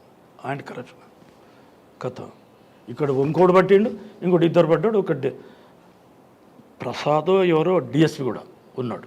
వాళ్ళు 2 పట్టుకున్నారు నన్ను. పట్టుకుంటామనగా నేను పడిపోయిన తర్వాత ఏదో ట్రీట్మెంట్లు అవన్నీ చేసి దాన్ని పంచనామా, నాదేమీ రాలేదు, అది కూడా వాళ్ళు సాయం చేసిండ్రు అనుకుంటే నా మీద పగుంటే వచ్చామేవి రాలే. వాళ్ళు అనుకుంటే రుద్దేవాళ్ళు నా దాని మీద పడ్డది కదా. చాలా మందికి ఇట్లా కూడా పోలీసులు అన్యాయాలు జరుగుతాయి, కానీ దేవుడు అది జరగనివ్వలేదండి. నాకు దేవుడే సాయం చేశాడు. యాంటీ కరప్షన్లో ఆ పని చేయలేదు. నాకు నా పని కొందరికి నచ్చిన వాళ్ళు కూడా ఉంటారు కదా ఇన్స్పెక్టర్ల లోపల. వెంకటరత్నం కూడా నచ్చిందేమో, అతనే అయ్యో బలవంతంగా ఫింగర్ ప్రింట్ తీసుకోలేదు. నేను స్ప్రో నుండి కోలుకున్న తర్వాత నా చేతులు కలిగితే తెల్ల నీళ్ళే ఉన్నాయి కానీ పింకు రాలేదు. పిన్న తర్వాత ఇమ్మీడియట్ అరెస్ట్. ఎంత అండి క్యాష్ అది ఇప్పుడు? అది 5 లక్షలు 6 లక్షలు అంతే. ఒక్కొక్క రూపాయి నోట్లు ఇంత కట్టి 5 లక్షలు 5 lakhs ఉందా? లేదు, 1 లక్ష కూడా లేదు, 5,000 ఉన్నది. ట్రాప్ చేయాలన్నట్టు ఉద్దేశం. అంత డబ్బు అడికలు తెస్తారు సార్. అది కూడా అది పోరుగో అవుతుంది. కేసు అయితే అది పొండవేయడం కచ్చరకుండీలో పడేస్తారు, కోర్టులో అయిపోతాయి. అందుకోసం వాళ్ళు పోలీసులు కదా చాకచక్యంగా చేశారు. చేసిన తర్వాత నన్ను అరెస్ట్ అన్నారు. అరెస్ట్ అయినాక కొండపోయినరు, బెయిల్ మీద రిలీజ్ చేశారు. బెయిల్ మీద చేస్తే అప్పుడు ప్రసాదరావు అని ఉండే ఐజీ, ఆయనను చూడు సార్ మీరు జైలుకి వెళ్ళారు కదా. నేను జైలుకి వెళ్ళలే, బెయిల్ మీద ఇచ్చారా? అప్పుడు పర్సనల్ బెయిల్ ఇచ్చేవాళ్ళు. బెయిల్ మీద నన్ను అంటే అప్పుడు లేదు, అరెస్ట్లో లేవు, ఉన్నాయి. అరెస్ట్ చేస్తారు, బెయిల్ మనకి ఓన్ బెయిల్ మీద ఇస్తారు, పర్సనల్ బెయిల్ మీదనే బౌండరీ తీసుకుంటారు. నీవు ఎక్కడ పోకుండా అది కావాలి ఇది కావాలి. ఇమీడియట్గా నన్ను సస్పెండ్ చేస్తారు కదా. కేసు ఎప్పుడైంది I was placed suspension in CBCID. 3 ఏళ్ళు ఉన్నా సస్పెన్షన్లో. అప్పుడు ఈ కేసు స్టార్ట్ అయ్యి అప్పుడు చెప్పాను నేను, ఆయన కాళ్ళు పట్టుకొని ప్రసాదరావు గారి పేరు దానిలో ఇవ్వకండి సార్, పేపర్లు మాత్రమే ఇవ్వకండి. పేపర్లు ఇచ్చేవాళ్ళు ఇమ్మీడియట్గా. పేపర్లు ఇవ్వకండి సార్, మా అమ్మ నన్ను ఒక్కటే కొడుకుని అల్లారుముద్దుగా పెంచుకుంది, మా అమ్మకి ఇట్లాంటివి నచ్చవు, మేము బీదోళ్ళమైనా కూడా ఇట్లా దాంట్లో లేదు సార్, మా అమ్మ చచ్చిపోతుంది, మీరు ఇంటికి కూడా పోతారేమో, తెలుసు కదా అప్పటికి నాకు ఏమేమి జరుగుతాయి, మీరు ఇంటికి కూడా పోతారు, అది జరగనివ్వకుండా. అప్పుడు ఆయన అన్నాడు, నీ ఇంట్లో ఏమున్నదా బూడిదే అన్నాడు. అది అనుకొని ఆ తర్వాత ఇది చెప్పినా కూడా అనలా. తర్వాత అసెంబ్లీ సెషన్ స్టార్ట్ అయింది. అప్పుడు ఆపోజిషన్ పార్టీ వాళ్ళు లేవనెత్తారు, సిబిసిఐడిలో కూడా దొంగ ఇన్స్పెక్టర్స్ ఉన్నారు ఈ విధంగానే నా మీద. అంటే నేను ఒక్కనే దొరకబడ్డా కాబట్టి గెస్టెడ్ ఆఫీసర్ లెవెల్లో కూడా జరుగుతున్నాయి అట్లా ఇట్లా అని చెప్పి క్వశ్చన్ లేవదీశారు. బీజేపీలు తీసిండ్రో ఎవరో తీసినట్టున్నారు. అయితే కాంగ్రెస్ వాళ్ళు అప్పుడు టీడీపీ గవర్నమెంటే. అయితే అప్పుడు ఏం చేసిండ్రు మా వాళ్ళు, యాంటీ కరప్షన్లో వీడు అలాగాడు మళ్ళీ ఏమన్నా చేసుకోగలడు అది ఇదని నాది బంటు అని మార్చి ఒట్టిగా రాములు అని అసెంబ్లీలో చెప్పేశారు. ఇక వాళ్ళు సాటిస్ఫై అయిపోయిండ్రు. ఆయన అరెస్ట్ అయిపోయిండు, అండర్ సస్పెన్షన్లో ఉన్నాడు, డిస్మిస్ కూడా అయిపోతున్నాడు అని చెప్పేసి అసెంబ్లీలో మన డిపార్ట్మెంట్ నుంచి అనౌన్స్మెంట్ చేపించారు అసెంబ్లీలో. అదట అయిపోయింది. అయిపోయిన తర్వాత అప్పుడు ఆ కేసు అయిన తర్వాత ఈ విధంగా అన్నీ చేసినాక వీళ్ళను మొత్తం మళ్ళీ ఇవంతా ఫ్యాక్ట్ మీకు చెప్పాను కదా, అదంతా తయారు చేసుకొని అంతా రెడీ ఉన్నది. ఇక వీళ్ళను అరెస్ట్ చేయాలా, వీళ్ళు ఎవరు లేరు, ఒట్టిదే బోగస్. తర్వాత కేసు కడదాం అట్లా ఇట్లా అని చెప్పేసి రిపోర్ట్ మళ్ళీ సబ్మిట్ చేశాను. సబ్మిట్ చేసే వరకు ఇక నన్నేమో సస్పెండ్ చేశారు. కేసు అదే అషప్ అయిపోయింది. నా సస్పెన్షన్ పీరియడ్లో ఏసీబీ కోర్టు రన్ అయ్యింది. అది కూడా ఒక 2-3 ఏళ్ళు గడిచింది. అండర్ సస్పెన్షన్లోనే ఉన్నాను. ఫైనల్గా 330 ఏదో సెక్షన్ ఉంటుందండి, ఇప్పుడు జ్ఞాపకం వస్తలేదు, సిఆర్పిసి. దాని కింద పర్సనల్గా జడ్జి మనల్ని ఒంటరిగా ఆయన యాంటీ రూమ్లోకి ఛాంబర్ కూడా యాంటీ రూమ్లో పిలుచుకొని స్టేట్మెంట్ రికార్డ్ చేస్తారు. చేశాడు. చేస్తే ఏమైనా ఇది ఏంటి, నువ్వు ఇంత అవలగడ ఉన్నావు, 5 లక్షల రూపాయలు నీకు ఎవడిస్తాడు, అంత లంచం తీసుకుంటావా, ఎన్ని కోట్లు కట్టినావు, ఎన్ని బిల్డింగులు కట్టినావు, ఎన్ని పొలాలు ఉన్నావు అని స్టార్ట్ చేశాడు జడ్జి. ఆయన చాలా స్ట్రిక్ట్ ఆఫీసర్, టెమిలియన్. ఆయన దేవుడు చెప్పాలంటే, నన్ను బతికించింది అతనే. అంటే సార్ మీరు ఏమన్నా చేయండి, వాస్తవం చెప్పుకుంటూ వచ్చాను, వాస్తవమే మీతో కూడా చెప్తాను. మీరు అన్నది నా మాట సపరండి, కరెక్ట్ సార్. ఎందుకంటే ఓ కేసును ఆ అక్యూజ్డ్ పార్టీని నా వైపు మార్చుకుంటేనే నన్ను నమ్ముతారు, అప్పుడే కేసు డిటెక్ట్ అవుతుంది. ఆ యాంగిల్ అని నేను అన్ని కేసులు 100% డిటెక్ట్ చేసుకుంటూ వచ్చాను సార్. ఈ కేసులో నాకు ఇది అడ్డు తిరిగింది, నా మాట సపరండి అడ్డు తిరిగింది. అంటే అప్పుడు ఆయన అన్నాడు, భక్త తుకారామును ఆయన అన్నాడు. ఆయన ఉన్న తర్వాత నేను నిజమే చెప్తున్నా సార్, మీ దయ, మీరు నన్ను ఏమన్నా నీటనన్నా ముంచండి, ఎట్లన్నా చేయండి, బాయిల్ నన్ను వేయండి, అయిపోయింది సార్ నేను అంటని చెప్పి నాకు అది అయిపోయినాక, అది అయిన తర్వాత మళ్ళీ 1 నెలకు హియరింగ్ వచ్చింది. ఫైనల్ జడ్జిమెంట్లు అన్నీ అంతా అయిపోయింది. ఈ కౌంటర్ వీళ్ళు నా అడ్వకేట్లు, వాళ్ళ అడ్వకేట్లు, గవర్నమెంట్ అడ్వకేట్లు అంతా ఎవిడెన్స్ అయిపోయినాక ఫైనల్ జడ్జిమెంట్ రిజర్వ్ అయింది. 1 నెల తర్వాత అదే అనౌన్స్ అవుతుంది. మాకు భాస్కర్ అన్న సూపరింటెండెంట్ ఇంజనీరు, నాకు చాలా క్లోజు. ఆయన చదువుకు దానికి బాగా తోడ్పడ్డ వ్యక్తి. ఆయన ఎప్పుడు హియరింగ్ ఉన్నా ఆయన నిజామాబాద్, వరంగల్లో పనిచేస్తుండే, ఆయన జీప్ తీసుకొని వచ్చి నన్ను కోర్టుకు తీసుకుపోతుండే. అట్లాంటి వ్యక్తి ఆయన. మటన్ గిట్ట వండితే నేను తిన్నంత వరకు నేను డ్యూటీలో ఉన్నా కూడా పోవాలి, లేకపోతే తిడుతుండే, లంగా నేను అట్లా ఆకలిగా ఉన్నా రారా అని. అంటే ఇక పెద్దన్నా కదా అని పోయి అట్లనే ఆయన చెప్పినట్టు తింటుంటే, ఆయన చెప్పినట్టే చదువుకున్నాను, ఆయన వల్లనే ఇంత ఆఫీసర్ కాగలిగిన. అయితే అప్పుడు వీడు ఎట్లా జడ్జిమెంట్ అగెనిస్ట్ అవుతా అంతా ఉన్నట్టు చెప్తున్నాడు వీడు అని చెప్పేసి ఆ ఛాంబర్లో అది ఉంటుంది కదా, బార్లు, బిహైండ్ ద బార్స్ అంటారు చూడు, అండ నిలబడాలి. నిలబడితే ఈయన కూడా వచ్చి నాతో నిలబడ్డాడు. వీడు పడిపోగలడు, చచ్చిపోగలడు అని చెప్పి అనౌన్స్మెంట్. ఏడుస్తున్న బాగా నన్ను వచ్చి ఇట్లా పట్టుకొని బిగితో పట్టుకుంటే జడ్జి అడిగాడు, నీవు ఎవరంటే నేను ఇతని బ్రదర్ను సార్ అన్నాడు ఆయన. ఓకే, ఎందుకు నిలబడ్డావు అని అంటే, వణుకుతున్నాడు సార్ వాడు అని చెప్పేసి. అంటేనండి మొన్న తర్వాత ఇట్లా నెత్తి కిందకి వేసుకున్నాడు జడ్జి.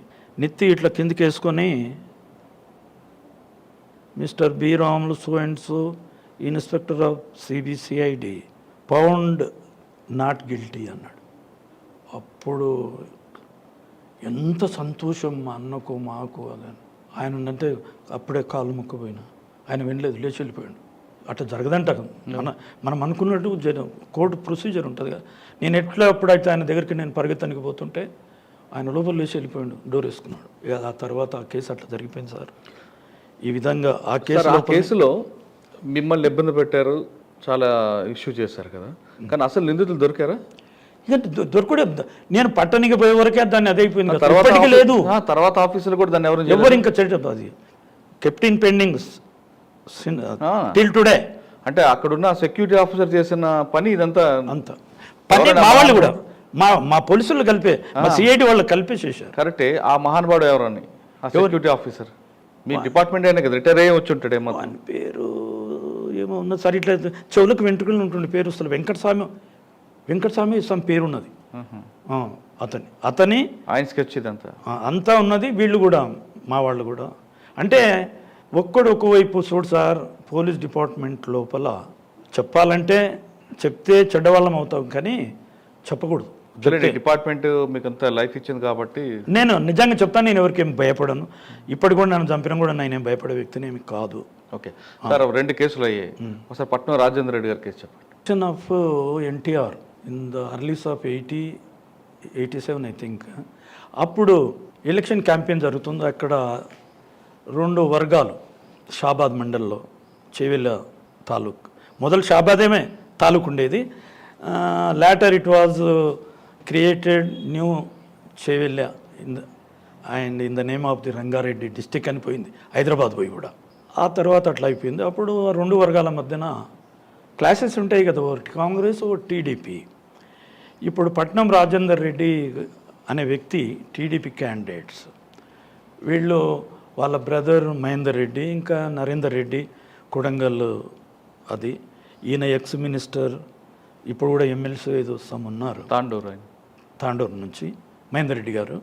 వాళ్ళ ఫ్యామిలీ అంతా పొలిటికలే, వాళ్ళు మొత్తం ఆ విధంగా ఉన్నారు. ఈయన పెవరాపు టీడీపీ క్యాండిడేట్. అప్పుడు ఎవరున్నారో ఎస్సీ ఉండేదేమో, అది అప్పుడు మరి ఏదో ఉండేది, చేవెళ్ళ ఎస్సీ కదా, ఎస్సీ ఉండేదో మరి, అప్పుడు లేదో మరి, అర్థం లేదు. ఇప్పుడు ఎస్సీ యాదయ్య గారు ఉన్నారు. ఆ ఎస్సీ క్యాండిడేట్ మీద టీడీపీ తరపున ఎలక్షన్ క్యాంపెయిన్కి వెళ్ళాడు ఆయన. సర్దార్ నారాజ్ అంతా చేసుకుంటూ వస్తూ ఉంటే ఈయన గురించి ఏమో అంటారు, అలిగేషన్ చాలా ఉంటాయి, అట్లాంటివన్నీ ఉన్నాయంట. ఉంటే వాళ్ళంతా ఊర్లలో ఒక పెద్ద ఎనిమిటీ అనేది ఆయన మీద అగెనిస్ట్గా రాజేందర్ రెడ్డి మీద తయారైంది.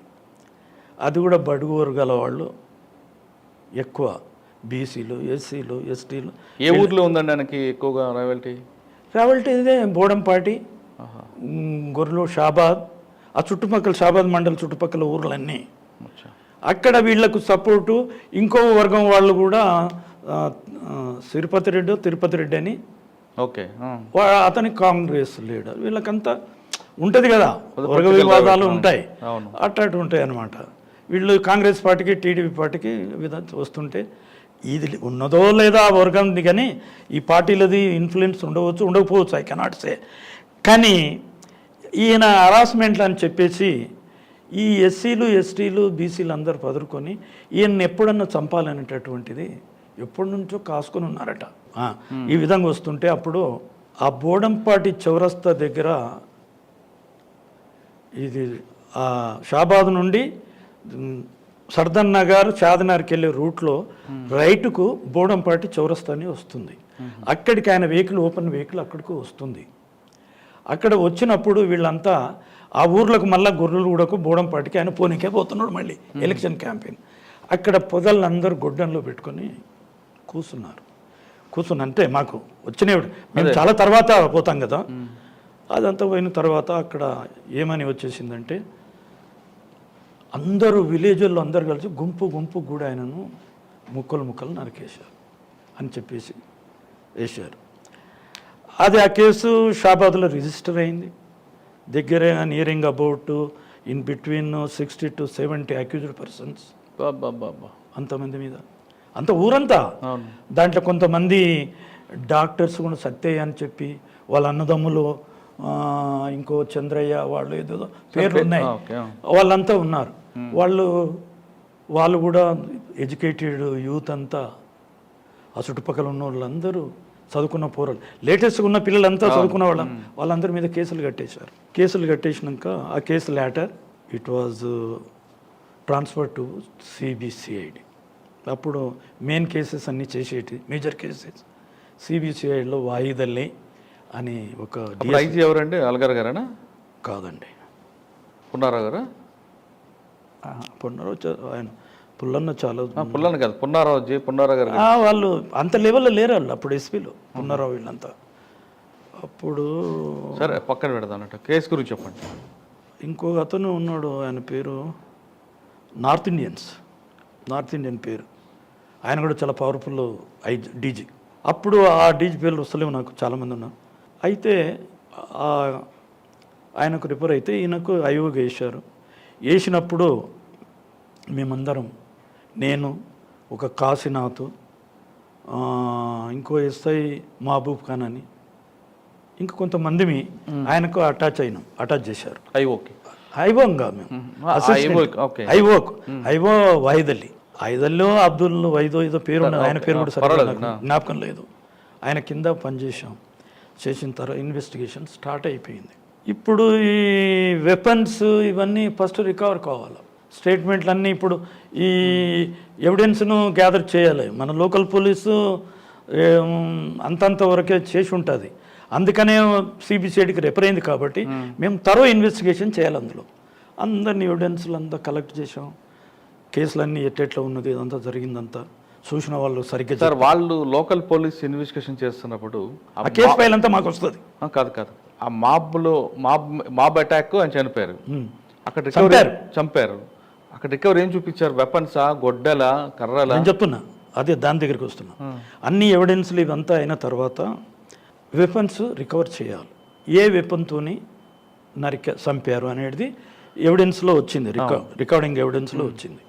గొడ్డెన్లతో చంపాము, రాళ్లతో కొట్టాము అని చెప్పేసి కొట్టారని వచ్చింది. ఆ రాళ్ళు కూడా చాలా వాళ్ళు ఎప్పుడో కుప్పగా రాళ్లతో కొట్టాలని కూడా పోగు చేసి అడ్వాన్స్గా పెట్టుకున్నారు దారిలో. రాళ్ళ కుప్ప మేము పోయి కూడా చూసాం. అయిన తర్వాత వెపన్ పెట్టుకొని మళ్ళీ అక్యూజ్డ్ పార్టీని తీసుకొని సత్యయ్య అని డాక్టర్ వాళ్ళనంతా తీసుకొని పోయి ఎక్కడెక్కడ ఉన్నారంటే కొన్ని గుడ్డెండ్లు చాలా అయిపోయింది సార్, అక్కడిక్కడ పడేసిండ్రు, ఒక గుడ్డలో 2 గుడ్డెండ్లు ఒక పొదల్లా పడేసినాం సార్ అని వాడు అన్నాడు. అతను అనగానే పోదాం ఏరియాకు స్పాట్కి వెళ్ళాము. సార్ ఇక్కడ బోడంపాటి ఏరియా గ్రామం అంతా తిరగబడడానికి కారణం ఏంటి? అదే harassment on weaker sections by the Rajender Reddy. ఆ దౌర్జన్యాల కోపమే. భూముల కోసమా లేదంటే ఇంకా ఏదన్నా ఉండవచ్చు. ఇప్పుడు బీదవాళ్ళ పొలాలు కానీ ఇంకా ఉంటాయి కదా, అవన్నీ లాక్కోవడము, పంచాయతీలు అన్యాయంగా ఇప్పుడు జస్టిఫికేషన్ పక్కకు పెట్టి ఇన్జస్టిస్కు చెప్తూ ఉంటారు సాధారణంగా. ఇప్పుడు ఫర్ ఎగ్జాంపుల్ నాకెన్నో జరిగినాయి, అట్లనే ఉంటుంది అన్నమాట ఊళ్ళో. దానివల్ల గ్రామం ఆయన మీద కక్ష, గ్రామంగా చుట్టుపక్కల విలేజ్లన్నీ అన్ని గ్రామాలు కక్ష పెట్టుకున్నాడు. ఎంత మరి ఇబ్బంది పెట్టుంటాడు ఏమో, అది నాకు చెప్పిన ఇన్ఫర్మేషన్ కానీ నేను స్వయంగా చూసింది కాదు సార్. కాబట్టి ఆ దాన్ని మనం బేస్ చేసుకుని నేను చెప్తున్నాను. అప్పుడు అందులో మీకు కొన్ని గొడ్డలు రికవర్ అయ్యా చెప్తున్నాను. అక్కడ పోయిన తర్వాత గొడ్డలి రికవర్ చేసి దాన్ని కోర్టుకు ఛార్జ్షీట్ ఫైల్ చేసాం. ఇన్సిడెంట్లో ఇన్వాల్వ్ అయిన వెపన్స్, మెటీరియల్ ఎవిడెన్స్, ఇంకా అదర్ ఎవిడెన్స్ అంతా కోర్టులో ప్రొడ్యూస్ చేసి ఛార్జ్షీట్ ఫైల్ చేసాం. అందులో నా సర్వీసెస్ ఇంకా మా కొలీగ్స్ కూడా ఆ సర్వీసెస్ మాతోనే జరిగింది. ఆ వాయిదాలైనట్టు ఆయన ఇన్వెస్టిగేటింగ్ ఆఫీసర్ ఆ కేసు ఫైల్ చేశాం. ఆ కేసులో కన్విక్షన్ వచ్చిందా? అది తర్వాత నాకు తెలియదు సార్, వచ్చి ఉంటుందో రాకపోతుంది మనం తెలియదు. That is left to the court to decide it. Correct. IO అయింది కాబట్టి అంతే. ఐఓకి ఏముండదు, కోర్టుకు పోయిందంటే పోలీసు అంది ఏమీ లేదు, ఇక అయిపోయింది పార్ట్.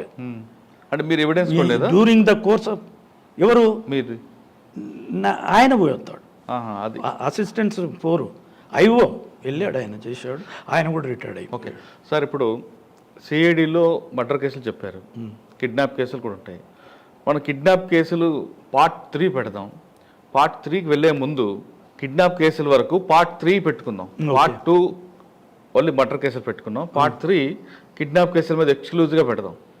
అయితే పార్ట్ 2కి వెళ్ళే ముందు ఒక ఆఫీసర్ కేసు పట్టుకున్న తర్వాత అరెస్టు ఛార్జ్ షీట్లు ఇవన్నీ కాకుండా అయిన తర్వాత కన్వెక్షన్ రావాలంటే మీకు ఎంత కన్వెన్షన్ ఉందో ఆ విధంగా కన్వెక్షన్ రావాలి. ఇంకొక కేసు ఉంది, ఇంకొక మర్డర్ కేసు జమ్మికుంట పోలీస్ స్టేషన్లో ఒక కేసు రిపోర్ట్ అయింది. ఎట్లా అంటే ఒక ఎస్సీ మాల కుర్రోడు మీద అలిగేషన్, ఆ కుర్రోడు మర్డర్ చేయబడ్డాడు. ఆ దాని మీద కేసు రిజిస్టర్ అయింది జమ్మికుంట పోలీస్ స్టేషన్లో, కరీంనగర్ డిస్ట్రిక్ట్, దాదేన్ కరీంనగర్. ఇప్పుడు ఏమైందో అదే డిస్ట్రిక్ట్ అయిందో నాకు తెలియదు. అవ్వలేదులేండి, కాలేదా? కాలేదు, అది పెద్దపల్లికో దానికి ఉన్నట్లేదు. అదే అయింది, చేంజ్ అయింది. అయితే ఆ అలిగేషను వాళ్ళ తండ్రి సమ్ లోకల్ కాంట్రాక్టర్, ఆయన ఈ ఎస్సీ సెల్ ఉంది కదా అని చెప్పేసి లోకల్ పోలీసు నా కొడుకును ఇట్లా పలానోళ్ళు చంపినరు, మళ్ళీ కేసు కూడా కట్టి కూడా పోలీసులు సరిగ్గా చేయలేదు, మీరు చేస్తారని చెప్పేసి మా సిఐడికి ఆయన స్వయంగా వచ్చాడు. అప్పుడు పుల్లారెడ్డి ఎస్పీ. ఆ రోజుల్లో పుల్లారెడ్డి ఇమ్మీడియట్గా కేసు నాకు ఎంటర్ చేశాడు. రాను ఇది ఎంక్వైరీ చేసి మొదలు, తర్వాత ఏముందో ఎవిడెన్స్ దొరికిన తర్వాత బుక్ చేయవచ్చు మనం అని చెప్పి నాకు కేసు ఎంటర్ చేశారు. నాకు మళ్ళీ అక్కడ అది మర్డర్ కేసు అని చెప్పేసి ఒక కాశీనాథ్ అనే ఇన్స్పెక్టర్ను కూడా నాకు జతకిచ్చాడు. ఆయన కూడా ఎస్ఐ. ఆ రోజుల్లో ఇద్దరం ఎస్ఐలో వెళ్ళాం. అంటే ఇన్ఛార్జ్ నేనే, నాకు ఆయన అసిస్టెంట్. వెళ్ళిన తర్వాత కేసు ఫైల్ తీసుకొని పోలీస్ స్టేషన్ పోయి రిక్వెజిషన్ ఇచ్చి సీడీ ఫైల్ తీసుకున్న తర్వాత చదివి దాని మీద హిస్టరీ ఎలా ఉందంటే, ఒక గౌండ్ల ఇంట్లో ఈ అబ్బాయి అద్దెకుంటాడు చదవనీకి. వాడు చిన్న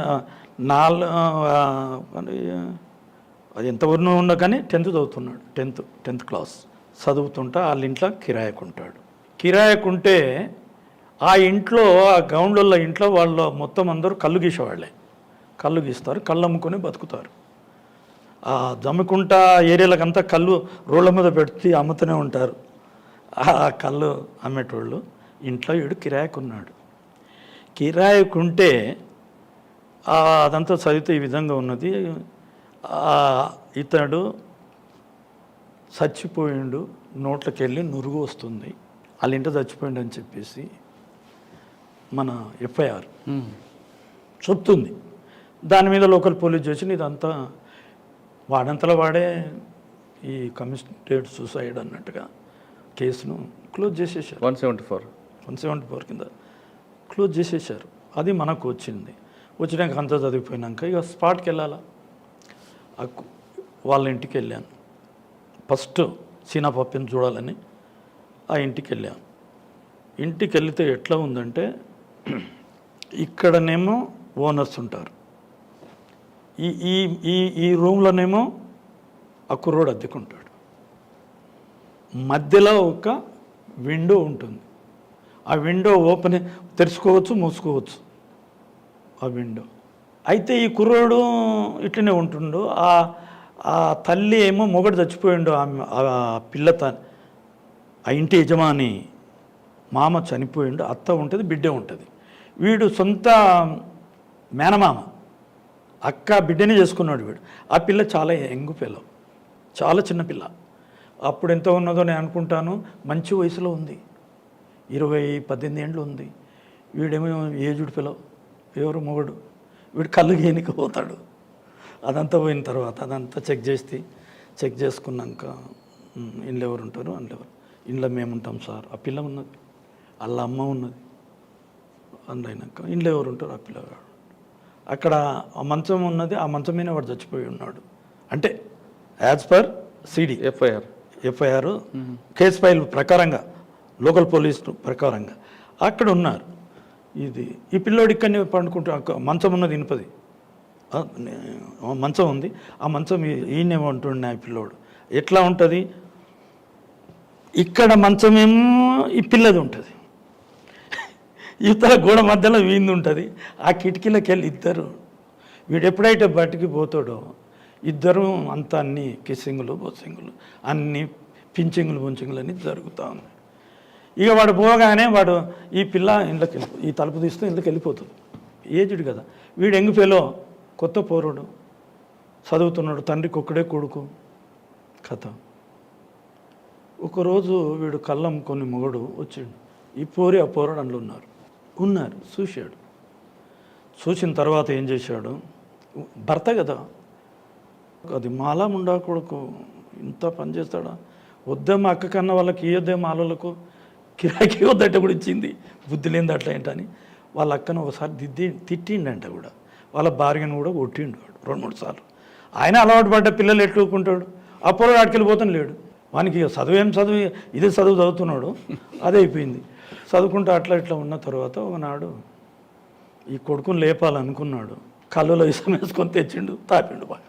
కళ్ళు ఏం వేసాడు? కళ్ళులా విషం, పాయిజన్. ఈయన చంపాలనుకున్నాడు కదా, మామూలుగా చంపితే లేనిపోంది అవుతుంది అని చెప్పేసి కళ్ళులా పాయిజన్ వేసుకొని తీసుకొచ్చి మంచిగా ఫ్రెండ్షిప్ లేక మంచిది కోడిని బొన్ని కోసుకొని తిని అందరు కలుసుకొని వీళ్ళింట్లో నిండు ఆ పొరగాడు కూడా పెడుతుండే, వీళ్ళు ఈ పిల్ల పెడుతుంది కదా మంచిగా పెట్టుకుంది కాబట్టి బిలవుడు కాబట్టి మంచిగా చేసినాక కళ్ళు బొల్లు అది బాగా తిన్నాక కళ్ళు బాగా తాగిపించిండ్రు, తాగాడు, స్వర్గానికి వెళ్ళిపోయాడు. స్వర్గానికి మీరు చెప్తారు, వెళ్ళిపోయాడు వాడు, పైకి వెళ్ళిపోయాడు. ఇక అంతే, నోవేర్ కథం అయిపోయింది, చంపేశారు. దాన్ని 174 నాట్ డిటెక్టబుల్ అని చెప్పేసి కేసు కొట్టేశారు లోకల్ పోలీసు.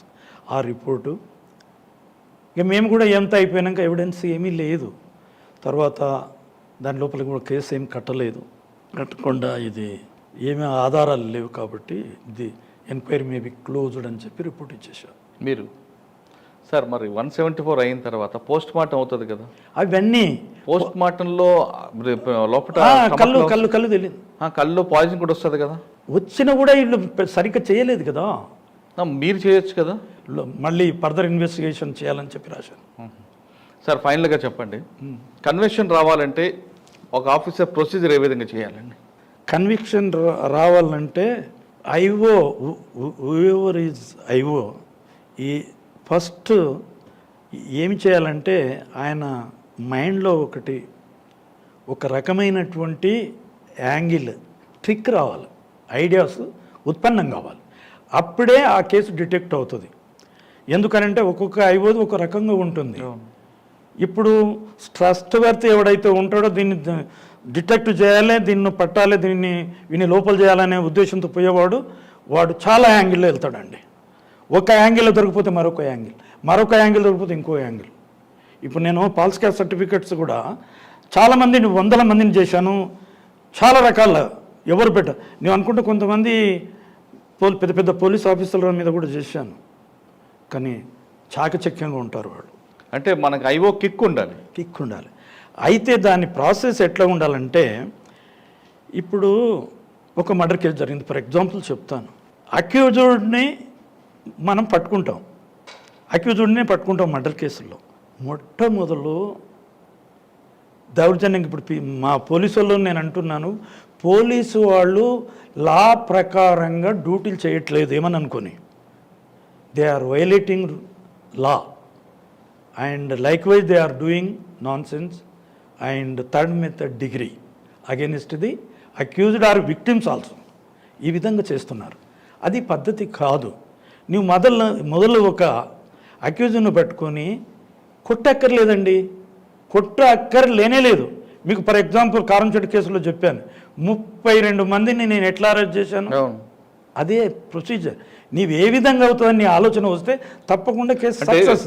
ఇక్కడ ఒక ఇష్యూ సార్, నేను చెప్తాను, ఇంక దీన్ని ఎట్లా చేయాలి అది చెప్పిన ఇంగ్రీడియంట్స్ ఏంటో నేను చెప్తాను, దాన్ని చెప్పినాక మీరు క్వశ్చన్ వేయండి. అయితే అక్యూజ్డ్కు ఉన్న అలవాట్లు ఏమిటి, మనం మొదలు దాన్ని అబ్జర్వ్ చేయాలి, బాగా అడగాల. బాగా అడుగుతుంటే చెప్తాడు, నేను కొట్టను బిడ్డ, ఏమొద్దురా, మానవులే పొరపాట్లు చేస్తారు, మానవుడు పుట్టింది మంచి చెడు చూడడానికే కదా, నువ్వు మంచి చూద్దాం అనుకుంటావు, చెడు చూద్దాం అనుకుంటావు, తెలివి లేకనే కాదు, తెలివితోనే తప్పు చేస్తాడు మానవుడు. కాబట్టి నువ్వేమనవుడు ఎందుకు దెబ్బలు తినేది, ఎందుకు ఊరికే థర్డ్ మెథడ్ డిగ్రీ ఎందుకు, వాడు ఇంట్రాగేషన్ చేస్తుంటే వాడు అక్యూజుడు కాళ్ళల్లో మేకులు కొడతారండి, పెట్రోల్ పోసి ముడ్డి కాలుస్తారండి, ఎంత అన్యాయం. ఇప్పుడు స్టూవార్డ్ పూరపు క్రిమినల్స్ ఉన్నారు, పత్తినగరకు ఉన్నారు, ఎరకలా వడ్డేవాళ్ళు, వాళ్ళు నిజంగా చెప్తున్నాను, నీవెంత చెప్పినా నీవు వాళ్ళు చెప్పరు. సావనికని సిద్ధం ఉండి వాళ్ళు ఒక ప్రొఫెషన్ ఎన్నుకున్నారు. They are called professional offenders. వాళ్ళు నువ్వు ఎంత సావనిక సిద్ధం కానీ ఫ్యాక్ట్ రివీల్ చేయనిక వాళ్ళు ఉండరు. కాబట్టి మన మైండ్లో అది రావాలి. ఐఓకి ఎవర్ మేబీ ఐఓ ఆయన మైండ్లో అది రావాలి, థింకింగ్ రావాలి. ఆ థింకింగ్ నువ్వు ఎట్లా డిటెక్ట్ చేద్దాం అనేటువంటి థింకింగ్ ఉంటే వాని సైకాలజీ ప్రకారంగా లాజిక్గా అని ఇంట్రాగేషన్ స్టార్ట్ చేయాలి. ఎట్లా చేయాలి అని ఆశయాలు ఏమున్నది. మొట్టమొదటి బిడ్డ నీవేం తింటావు చెప్పు, ఆకలి ఉన్నావా? ఎవరని ముఖం చూస్తే ఆలిపోయినట్టున్నది బిడ్డ, చాదెత్తునా లేకపోతే బిర్యానీ తెప్పిద్దామా, ఏం తింటావు బిడ్డ చెప్పరా, నాకు కూడా ఆకలింది, ఇద్దరం తిందామా అట్లా అనేవరకు వానికి ఎంత అవుతుంది, ప్రిన్సిప్ ఏర్పడుతుంది. అతను అనేవారు సార్ ఎంత మంచివాడు, మిగతా అందరూ వచ్చి కొడుతున్నారు తంతున్నారు, ఈ సార్ అట్లా ఏంద్రా అమ్మ చాలా మంచివాడు, ఇంత మంచిగా మాట్లాడేవాడు ఎక్కడున్నాడు అని అనుకుంటారు. అనుకున్న తర్వాత వాడు చెప్తాడు, సార్ నేను ఇది తింటా అంటే నువ్వు బిర్యానీ బాగా అలవాటా అని నేను అంటే, అవును సార్ నేను బిర్యానీ ఎక్కువ తింటాము అట్లా ఇట్లా అని అంటారు. అన్న తర్వాత ఈ విధంగా జరుగుతుంటే వాడికి ఒక మంచి ప్రేమ అనేది ఏర్పడి ఇంకో యాంగిల్లో పోవాలి. నీకు ఎంతమంది అక్కచెల్లెండ్లు, ఎంతమంది అన్నదమ్ములు, మీ అక్కచెల్లెండ్ల పెళ్ళిళ్ళు అయినాయా, పేరటాలు అయినాయా, మీ అన్నదమ్ములు ఏం చేస్తారు, మమ్మీ ఏం చేస్తుంది, డాడీ ఏం చేస్తారు అని చెప్పేసి తెలుసు. ఇవన్నీ చెప్పుకుంటూ పోయే వరకు వాడు పూర్తిగా మెల్ట్ అయిపోతాడండి. మెల్ట్ అయ్యే వరకు ఏమైపోతాడు, వాని కాన్షియస్ నిజానికి వస్తుంది. వాడు నిజంగా ఇంతమంది. ఇంకొకటి చూడరా, నీవు జైల్లో నువ్వు చేసే ప్రొఫెషన్ ఇదే, నీవు ఇది దొంగతనం చేస్తేనే బతుకుతావు, నీవు మర్డర్ చేస్తుంటే నువ్వు మళ్ళీ మర్డర్ చేస్తావు, మళ్ళీ జైలుకోతావు, మళ్ళీ మంచి ఫెసిలిటీ ఉంటుంది కోర్టులో, నీవు అదే నమ్ముకుంటే ఎట్లా? నువ్వు కొంచెం మార్పు రావాలా. నీకు ఇప్పుడు నీవు పెళ్లి చేసుకున్నావు, నీ పిల్లలు ఏమవుతారు, పిచ్చగల్లా అయిపోతారు. నీ భార్య చూడు, నువ్వు లేవని చెప్పి ఇంకో నింబడిపోతుంది, ఎంత అవమానాలకు గురవుతుంది. నువ్వు లేవని మీ అమ్మ ఇంకో దొంగతనం చేస్తుంది, మీ నాయన దొంగతనాలు చేస్తారు. ఇవన్నీ చాలా తప్పు బిడ్డ, నువ్వు అట్లా ఇట్లా అని చెప్పేసి వానికి చెప్తుంటే ఏమైపోతుందంటే ఆటోమేటిక్గా ఒక రియల్ స్టేజ్కి వచ్చేస్తాడు. వచ్చేసిన తర్వాత ఫర్ ఎగ్జాంపుల్ ఒక కేసు చెప్తాను నేను. దీంట్లో ఇట్లా జరిగింది. ఒక ప్రొఫెషనల్ హౌస్ బ్రేక్ థెఫ్ట్ కేసులు చేసేవాడు, దయానంద్ అని, పత్తినగర్ కేసులో, పత్తినగర్ ప్రాపర్. వాడు రైల్వే గూడ్స్ ఇవి ఉంటాయి కదా, అన్ని ప్రాపర్టీస్ అన్నీ ట్రాన్స్పోర్టింగ్ ఉంటుంది, రైల్వే గూడ్స్ పత్తినగర్ వచ్చి ఆగుతాయి ట్రైన్లో. గేటు పడుతుండే అప్పుడు, ఇప్పుడు బ్రిడ్జ్ అయింది కానీ అప్పుడు గేట్, ఎర్రగడ్డ బ్రిడ్జ్ దగ్గర పడి ఆగి, ఆ గేట్ కాదు, ఈడ ఉండే పత్తినగర్ గేట్ ఉండే. పత్తినగర్ ఫస్ట్ ఫ్లైఓవర్ పడింది. అచ్చా ఓకే, పైప్ లైన్ పక్కన. ఇప్పుడు అంతా ఇండస్ట్రీస్ ఏమైనా ఉంటాయి. అయితే అక్కడ గేట్ పడే వరకు ఈ గూడ్స్ బండ్లన్నీ రావాలి, బియ్యాలు చక్కెరలు మొత్తం అన్నీ పడదోయాలి కింద. అది గేట్ దిగనే కుంకు అనేది వెళ్ళిపోతుంది. ఇవన్నీ తీసుకుపోయి వీళ్ళు ఆ వడ్డీ రోడ్లు ఇండాలు ఇవన్నీ చేసేవాళ్ళు. గేటు పడినప్పుడు ట్రైన్ ఆగదు కదండి? ఆగుతుంది. బస్సులు ఆగుతాయి కదా, లారీలు ఆగుతాయి, బస్సులు లారీలు అవుతాయి కదా. ఇప్పుడు గూడ్స్ బండ్లు వచ్చి ఇక్కడ వాళ్ళు సిగ్నల్ ఇస్తారు, తొందరగా సిగ్నల్ పడకపోతే ఆగుతుంది సార్ అడగ. ఓహో, సిగ్నల్ లేకపోతే ఆగుతుంది. స్టేషన్ దగ్గర, స్టేషన్ దగ్గర గేట్ దగ్గర, స్టేషన్ దగ్గర ఉండదు. స్టేషన్లోకి వెళ్ళి బేగంపేట నుంచి బయలుదేరుతుంది. తర్వాత పత్తనగర్ గేట్ ఫస్ట్ వస్తుంది, తర్వాత సన్నత్నగర్ రైల్వే స్టేషన్, తర్వాత ఇంకోటి కూకట్పల్లి గేట్, మూసపేట గేట్ వచ్చాయి. ఇక్కడ వచ్చే వరకు ఆపే వరకు ఇవన్నీ చేసేవాళ్ళు. వీడు ఏం చేసేదంటే వాళ్ళని ఎంత కొట్టినా వాళ్ళు ఏం తింటారు తెలుసా, స్పిరిట్ తాగుతారు, పచ్చి మాంసం తింటారు. ఎంత కొట్టినా చెప్పరు, చీల్చినా చెప్పరు, మేకలు కొట్టినా చెప్పరు, ఎన్ని చేసినా చెప్పరండి. వాళ్ళంత ప్రొఫెషనల్స్. అయితే వీడు ఈ రాబరీ దొంగతనాలు చేశాడు. చేసిన తర్వాత ప్రాపర్టీ దగ్గర 2 లక్షలు 3 లక్షల వరకు దొంగతనం చేశాడు. అది పట్టుకున్నాం. కానీ ఎక్కడైతే వీడు అరెస్ట్ చేసిండో అక్కడ ఫింగర్ ప్రింట్స్ కలెక్ట్ చేశాము. చేసిన తర్వాత వీడు 1 నెల పెట్టుకున్నాం సన్నత్ నగర్లో, కానీ కన్ఫ్యూజ్ చేస్తలేడు, నేను చేయలేదు అంటాడు. ఫింగర్ ప్రింట్స్ వచ్చి ఉన్నాయి, అన్నీ రెడీ ఉన్నది, స్టోలన్ ప్రాపర్టీ అంతా రికవర్ చేసేసాము, కానీ చెప్పాడు. అప్పుడు అన్సారీ అని చెప్పేసి చాలా పేరు మోసిన క్రిమినల్ ఇన్వెస్టిగేటర్, నన్ను అతను కూడా ఆరితారి అనుకుంటా బిడ్డ అని నేను అంత రైటర్గా అవన్నీ ఉండేవాడిని. అన్సారీ ఎవరండి ఆయన? అడ్వకేటా? లేదు, పోలీస్ ఆఫీసర్ అన్సారీ. చచ్చినంత వరకు ఈ పోలీసులకు అంతా సీడీ ఫైళ్ళు డెవలప్ చేసాడు, మెయింటైన్ చేసాడు అతనే. కోర్టులో వేయాలంటే ఆయన్నే. పోలీసులకు అంతా ల్యాండ్ ఆర్డర్ లాంటి పని ఉంటుంది కదా, ఇది డ్రాఫ్ట్ అంతా కొంతమంది ఉన్నారు మీకు తెలుసు. ఇప్పటికి కూడా కొంతమంది ఉంటారు కదా పోలీస్ స్టేషన్ రైటర్స్ ఉంటారు, బయటికి వెళ్ళి వస్తారు కోర్టులో పనిచేసేటోళ్ళు, ఇంకా చాలా రిటైర్డ్ నాలాంటి వాళ్ళు పోయి అది అంతా కొడుతూ ఉంటారు. చేస్తే వీళ్ళు సంతకాలు పెడతారు, దొరలు సరిగ్గా చదువుతారు, సరిగ్గా చదవకుండానే సంతకం పెట్టి కోర్టులో పడతారు, అందుకే కేసులన్నీ అక్విటల్ అయిపోతాయి. అందుకోసమే ప్రాపర్గా పోతే పోవు. అయితే ఏమైంది కేసు లోపల అంటే క్లూ ఎట్లా దొరికిందంటే, సార్ వీనికి నేను అన్నీ తీసుకున్నవాడిని మంచి కూర్చొని పెట్టుకొని, అమ్మ అంటే నీకు చాలా ప్రేమనారా, ఇంత నీ అక్క చెల్లెనలా ఎవరిని ఎక్కువ ప్రేమ చేస్తావు చెప్పురా, మా అమ్మ చాలా ప్రేమ చేస్తావు సార్ అన్నాడు. ఇక మా అన్సార్కి చెప్పిన, మీరు వచ్చేయండి సార్, వస్తే కేసు ఇలా డిటెక్ట్ అవుతుంది అని చెప్పిన.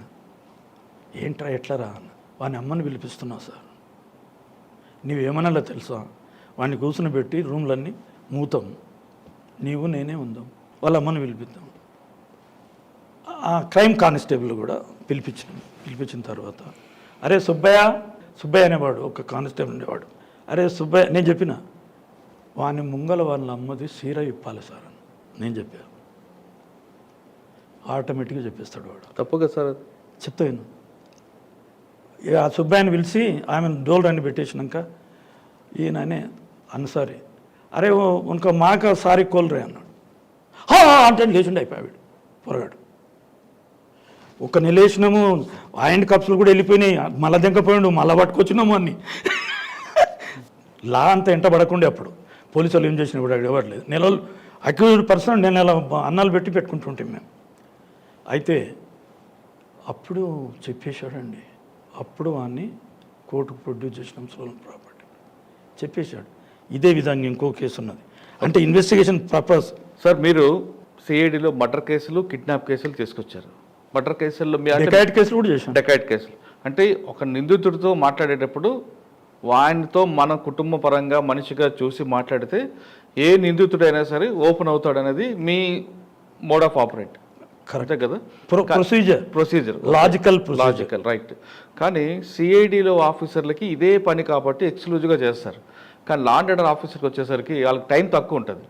అయినా చెప్పొచ్చు నేను, అయినా బిహైండ్ ద లా వెళ్ళకూడదు ఏ police officer. For example present కేసులు ఎన్ని రిపోర్ట్ అవుతున్నా against police officers who are going to laws, police officers are getting laws because of overwhelming of the powers. అది చేయకూడదు. నీవేది చేసినా within the purview of the law చెయ్యి. నీకెవరు చెప్పారు? ఇప్పుడు ఫర్ ఎగ్జాంపుల్ నేను చెప్తున్నానండి, పోలీసు వాళ్ళ గ్రిప్పులో లా అండ్ ఆర్డర్ లేదండి. ఓన్లీ ఎవరి గ్రిప్లో ఉన్నది? పొలిటీషియన్ గ్రిప్లో ఉంది. ఎవరన్నా చూడండి, వాడు బీదోడు ఉంటే నీకు తర్వాత దాంట్లో చెప్తాను, బద్దంబాల్ రెడ్డికి నాకు జరిగిన దాంట్లో, ఆ దాంట్లో కూడా ఇట్లనే. నాకేమో నేను చేస్తాను, ఒక న్యాయం ఉంటే న్యాయం మనం చేస్తాం, నిజం ఉంటే నిజాయితీ పరునికి న్యాయం అనేది తెలుసు, అన్యాయం అనేది తెలుసు.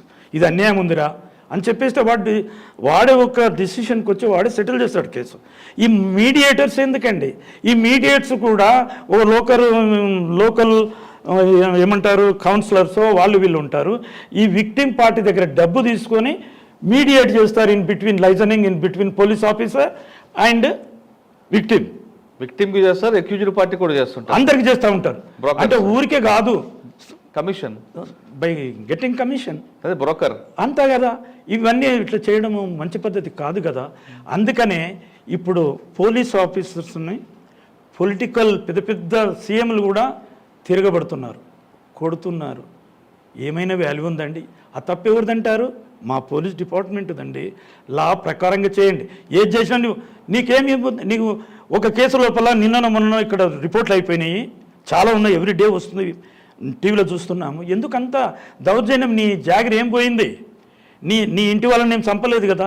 లా ప్రకారంగా చేయని, అది రికవరీ కాకపోనండి ఎంతవరకు అవుతుందో సమ్ ఎక్స్టెంట్ నీ primary duty is to file the charge sheet in the court as per the material evidence ఎంత ఉందో అంతవరకు చేయి. నువ్వు బిహైండ్ దట్ చేసి ఎందుకు లోపల అవుతున్నారు?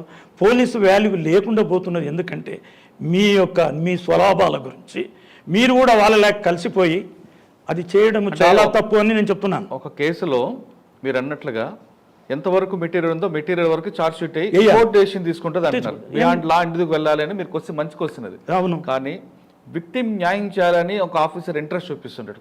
రికవరీ కాదు, అవును, రికవరీ కోసం కొంచెం ముందుకు వెళ్తాడు. ఎందుకంటే బాధితుడికి న్యాయం చేస్తేనే కదా, అరెస్ట్ చేస్తే బాధితుడికి కాదు కదా. బాధితుడికి జరిగిన అన్యాయం ఏంటి? సో పోయిన సొమ్ముని ఇవ్వడం. నిందితుడిని అరెస్ట్ చేసే బాధితుడు ఎప్పుడు హ్యాపీ ఫీల్ అవ్వరు. అందులో భాగంగా 1-2 కేసులు వెళ్తుంటాయి. దాన్ని మీరేమంటారు? చూడండి, ఆ విధంగా నిన్ను ఎంతవరకు అయిందో ఇంతకుముందే చెప్పాను నేను. ఎంతవరకు రికవర్ అవుతుందో అంతవరకు అది లా ప్రకారంగా ఉన్నది. బిహైండ్ దట్ ఇఫ్ ఈ vent across investigating officer, the effect will అతని మీదకి మళ్ళీ వచ్చేస్తుంది. ఆ అక్యూజ్డ్ చనిపోతాడు. నీవు ఎక్కువ టార్చర్ చేస్తే వాడు చనిపోతే ఇప్పుడు ఏమంటారు, మన పోలీస్ స్టేషన్లో లాకప్ డెత్లు ఎందుకు జరుగుతున్నాయి? లాకప్ డెత్ అవ్వచ్చు, కస్టడీ. ప్రతి వాళ్ళు పోలీసులు చంపి అంటున్నాడు. అతని మొన్న సంగారెడ్డిలో అయింది. మల్లన్న ఒక సిఐని ఒక మాట మాట్లాడుతున్నాడు అంటే ఏంటి వాల్యూ నీది? నీ వాల్యూ ఏమున్నది? ఎవడిచ్చండ్రా నీకు ఇష్టం ఇంతగానం కొట్టనికే? ఆరితారని మాట్లాడుతున్నారు. పబ్లిక్ నువ్వు ఎందుకు ఇస్తున్నావు అట్లాంటిది? ఛాన్స్ ఇవ్వకూడదు. పోలీస్ ఆఫీసర్ నీ డ్యూటీ నీవు ప్రాపర్గా చేస్తే నీకు భయపడతారు. మానవులు భయపడేది ఒక్కటేనండి, నువ్వు కరెక్ట్గా ఉన్నప్పుడు, నువ్వు చెడ్డ అలవాట్లకు ఎప్పుడైతే నువ్వు పోవో అప్పుడు పబ్లిక్ నీకు దండం పెడుతుంది. వీళ్ళు పోలీసులు చేయడము behind the limits, behind the purview వీళ్ళు చేస్తున్నారు కాబట్టి బదనామీ అయిపోతున్నారు. ఈవెన్ పొలిటికల్ ఎమ్మెల్యేలు, పెట్టి లీడర్స్ తిరగబడుతున్నారు, కొడుతున్నారు. ఏం వాల్యూ ఏముంటుంది? ఇప్పుడు ఇదేనా మనకు పోలీసులో ఇచ్చింది? నీ జీతం, మన జీతాలు చాలు అనుకుంటే మనం కూడా వాళ్ళకి శ్రీమంతులం అయిపోదాము అనుకుంటే ఎట్లా? అది పద్ధతి కాదు. నీకు సరిపోతుంది జీతం, నువ్వు అనుకుంటే సరిపోతుంది. చూడండి, ఒక బీదవాడు ఒక లేబర్ పని చేసిన కూడా అదే తిండి తింటున్నాడు. నువ్వు పెద్ద దొరవాయి కూడా అదే తిండి కదా, వేరేం పోవు. ఆ 3 పూటలు తినేది 3 పూటలే మామూలు తిండే. ఆ మామూలు తిండి కొంచెం డైనింగ్ టేబుల్ మీద తింటే మంచి తిండి తింటారు అనుకుంటారు. కొందరు చెట్టు కిందనో గుడిసెలు తింటే అది బాగలేదురా అన్నం అనుకుంటారు. పబ్లిక్లో ఉన్న ట్రెండ్ అది. కాబట్టి మనం చేసే డ్యూటీ ప్రాపర్గా చేయాలి. ఇప్పుడు నిజంగా చెప్తున్నాను, టోటల్గా పోలీస్ డిపార్ట్మెంట్ అవమానాలకు గురవుతున్నది రాను. ఇప్పుడు లా అండ్ ఆర్డర్ను నీవు ఒక లా మేకరు, నీకు కోర్టు ఒక పవర్స్ ఇచ్చింది, దాని ప్రకారంగా నువ్వు యాక్ట్ చేయాలి. కానీ బిహైండ్గా వెళ్ళిపోయి నువ్వు చేసే తప్పులన్నీ ఇవి చాలా తప్పులు. పోలీస్ ఆఫీసర్ అట్లా చేయకుండా ఇండిపెండెంట్గా ఇన్వెస్టిగేషన్ వాళ్ళ పవర్ను యూజ్ చేస్తే ఎలాంటి ఇబ్బందులు రావు సార్. అందుకనే అట్లాంటి ఆఫీసర్ ఎప్పుడో కొంతమంది ఉన్నారు, వినరు వాళ్ళు. నిజంగా నీ డ్యూటీ అందుకనే కొంత నిజాయితీగా ఉన్న ఆఫీసులో కోపం వచ్చి ఎవడన్నా పొరపాటు చేస్తే చాలా కఠినంగా శిక్షించే వాళ్ళు కూడా కొంతమంది ఉన్నారు పోలీస్ డిపార్ట్మెంట్లో. కానీ ఈ రోజుల్లో ఈ డెమోక్రసీలో, ఈ ప్లూరలిజంలో పోలీస్ డిపార్ట్మెంటు టోటల్లీ ఒకవైపే జరుగుతుంది. పెత్తందారులు ఏ విధంగా చెప్తేనే కేసులు డిసైడ్ అవుతుంది. అట్లా కాకూడదు. న్యాయాన్ని, ట్రస్ట్ వర్త్గా న్యాయాన్ని ప్రూవ్ చేయండి. కానీ ఇంజస్టిస్ సైడ్ చేయడము మనకు, మన పిల్లలకు, మన అందరికీ, పోలీస్ డిపార్ట్మెంట్కి ఒక అన్యాయం జరుగుతుందని చెప్పి నా భావన. నిజంగానే తెలిసి ఉండే చేస్తున్నాము. నీకు తెలియలేక కాదు, నీకు లా ట్రైనింగ్ పోతావు, అన్నీ చేస్తావు. నువ్వు తిట్టకూడదా చెడ్డ లాంగ్వేజ్ అంటే నేను ఎవడు తిట్టమన్నాడు? అక్కర్లేదు. నువ్వు మంచి పద్ధతిని నువ్వు కేసులు డిటెక్ట్ చేస్తున్నావు. ఫర్ ఎగ్జాంపుల్ మీరు అడిగారు ఎంత పర్సెంటేజ్? 100% నేను డిటెక్ట్ చేశానండి ఈ ప్రొసీజర్లో, కేసులో. నేను ఎవరిని కొట్టలేదే. వేరే వాళ్ళు కూడా కొడుతుంటే వాళ్ళని నేను తిట్టాను. మీ మీదనే కమిషనర్కు అది చేస్తాను. ఒకటి లంగరోజుల క్రైమ్ ఎస్ఐ ఒక పిక్ పాకెట్ కుర్రోడిని తీసుకొచ్చి మేకులు కొడుతున్నాడు, చచ్చిపోతాడు. బేకువులు లెక్కలు చేస్తున్నావు, బేకుగా వాడు చచ్చిపోతే నీవు పోతావురా? నీ పిల్లలు, వానికి 12 మంది ఎంతోమంది పిల్లలు, ఎస్ఐ గానికి కొడుతున్నాడు. నా ముంగలు నేను ఎస్ఐ 1 నాది అంత ఏంటై, నేను ఉండి నేను ఇన్ఛార్జ్ ఆఫీసర్ని, నా పక్క రూమ్లో ఆ విధంగా జరుగుతున్నాడు, రక్తం గారిపోతున్నా నడుస్తుంటే. ఇంత అన్యాయం జరగడం ఏంటి? నాకు నిజంగా చెప్తున్నాను, ఫ్రమ్ ది బిగినింగ్ నుంచే పోలీస్ అంటే ఇంత నేనేమన్నానండి, ఇంత దౌర్జన్యాలు అక్కర్లేదు, ఒక న్యాయానికి పోలీస్ డిపార్ట్మెంట్ అంటారు, అవంతా వదిలిపెట్టి మీరు చెడు ప్రవర్తనలు పడుతున్నారు కానీ మంచి ప్రవర్తన చేయట్లేదని నా ఉద్దేశం అండి. ఎప్పటికైనా పోలీసు వాళ్ళు ప్రాపర్ ఉద్యోగం చేసుకుంటూ నీతిగా బతికితే అంత మంచి ఉద్యోగం లేదు. అది ఒక దేవుని తర్వాత దేవుడే అనొచ్చు పోలీస్ ఆఫీసర్ని. నీవు ఒక విక్టిమ్కు నీకు మంచి న్యాయం జరిగిందంటే నేను దేవుడు అని కాలు మొక్తారండి. నన్ను ఎంతోమంది వాళ్ళకి తెలియకుండా నా మాట సపరండిలో మేము డబ్బులు ఇస్తామంటే కూడా మీరు తీసుకోలేదు సార్ అని నేను ఎక్కడ పోతే అక్కడ నా కాలు మొక్కిన వాళ్ళు ఎందరో ఉన్నారండి. అట్లా ఓకే. పోలీస్ డిపార్ట్మెంట్లో ఒక ఆఫీసర్ వచ్చిన తర్వాత ఇన్వెస్టిగేషన్ చేసేటప్పుడు ఒక కిక్ ఉండాలంటున్నారు రాములు గారు.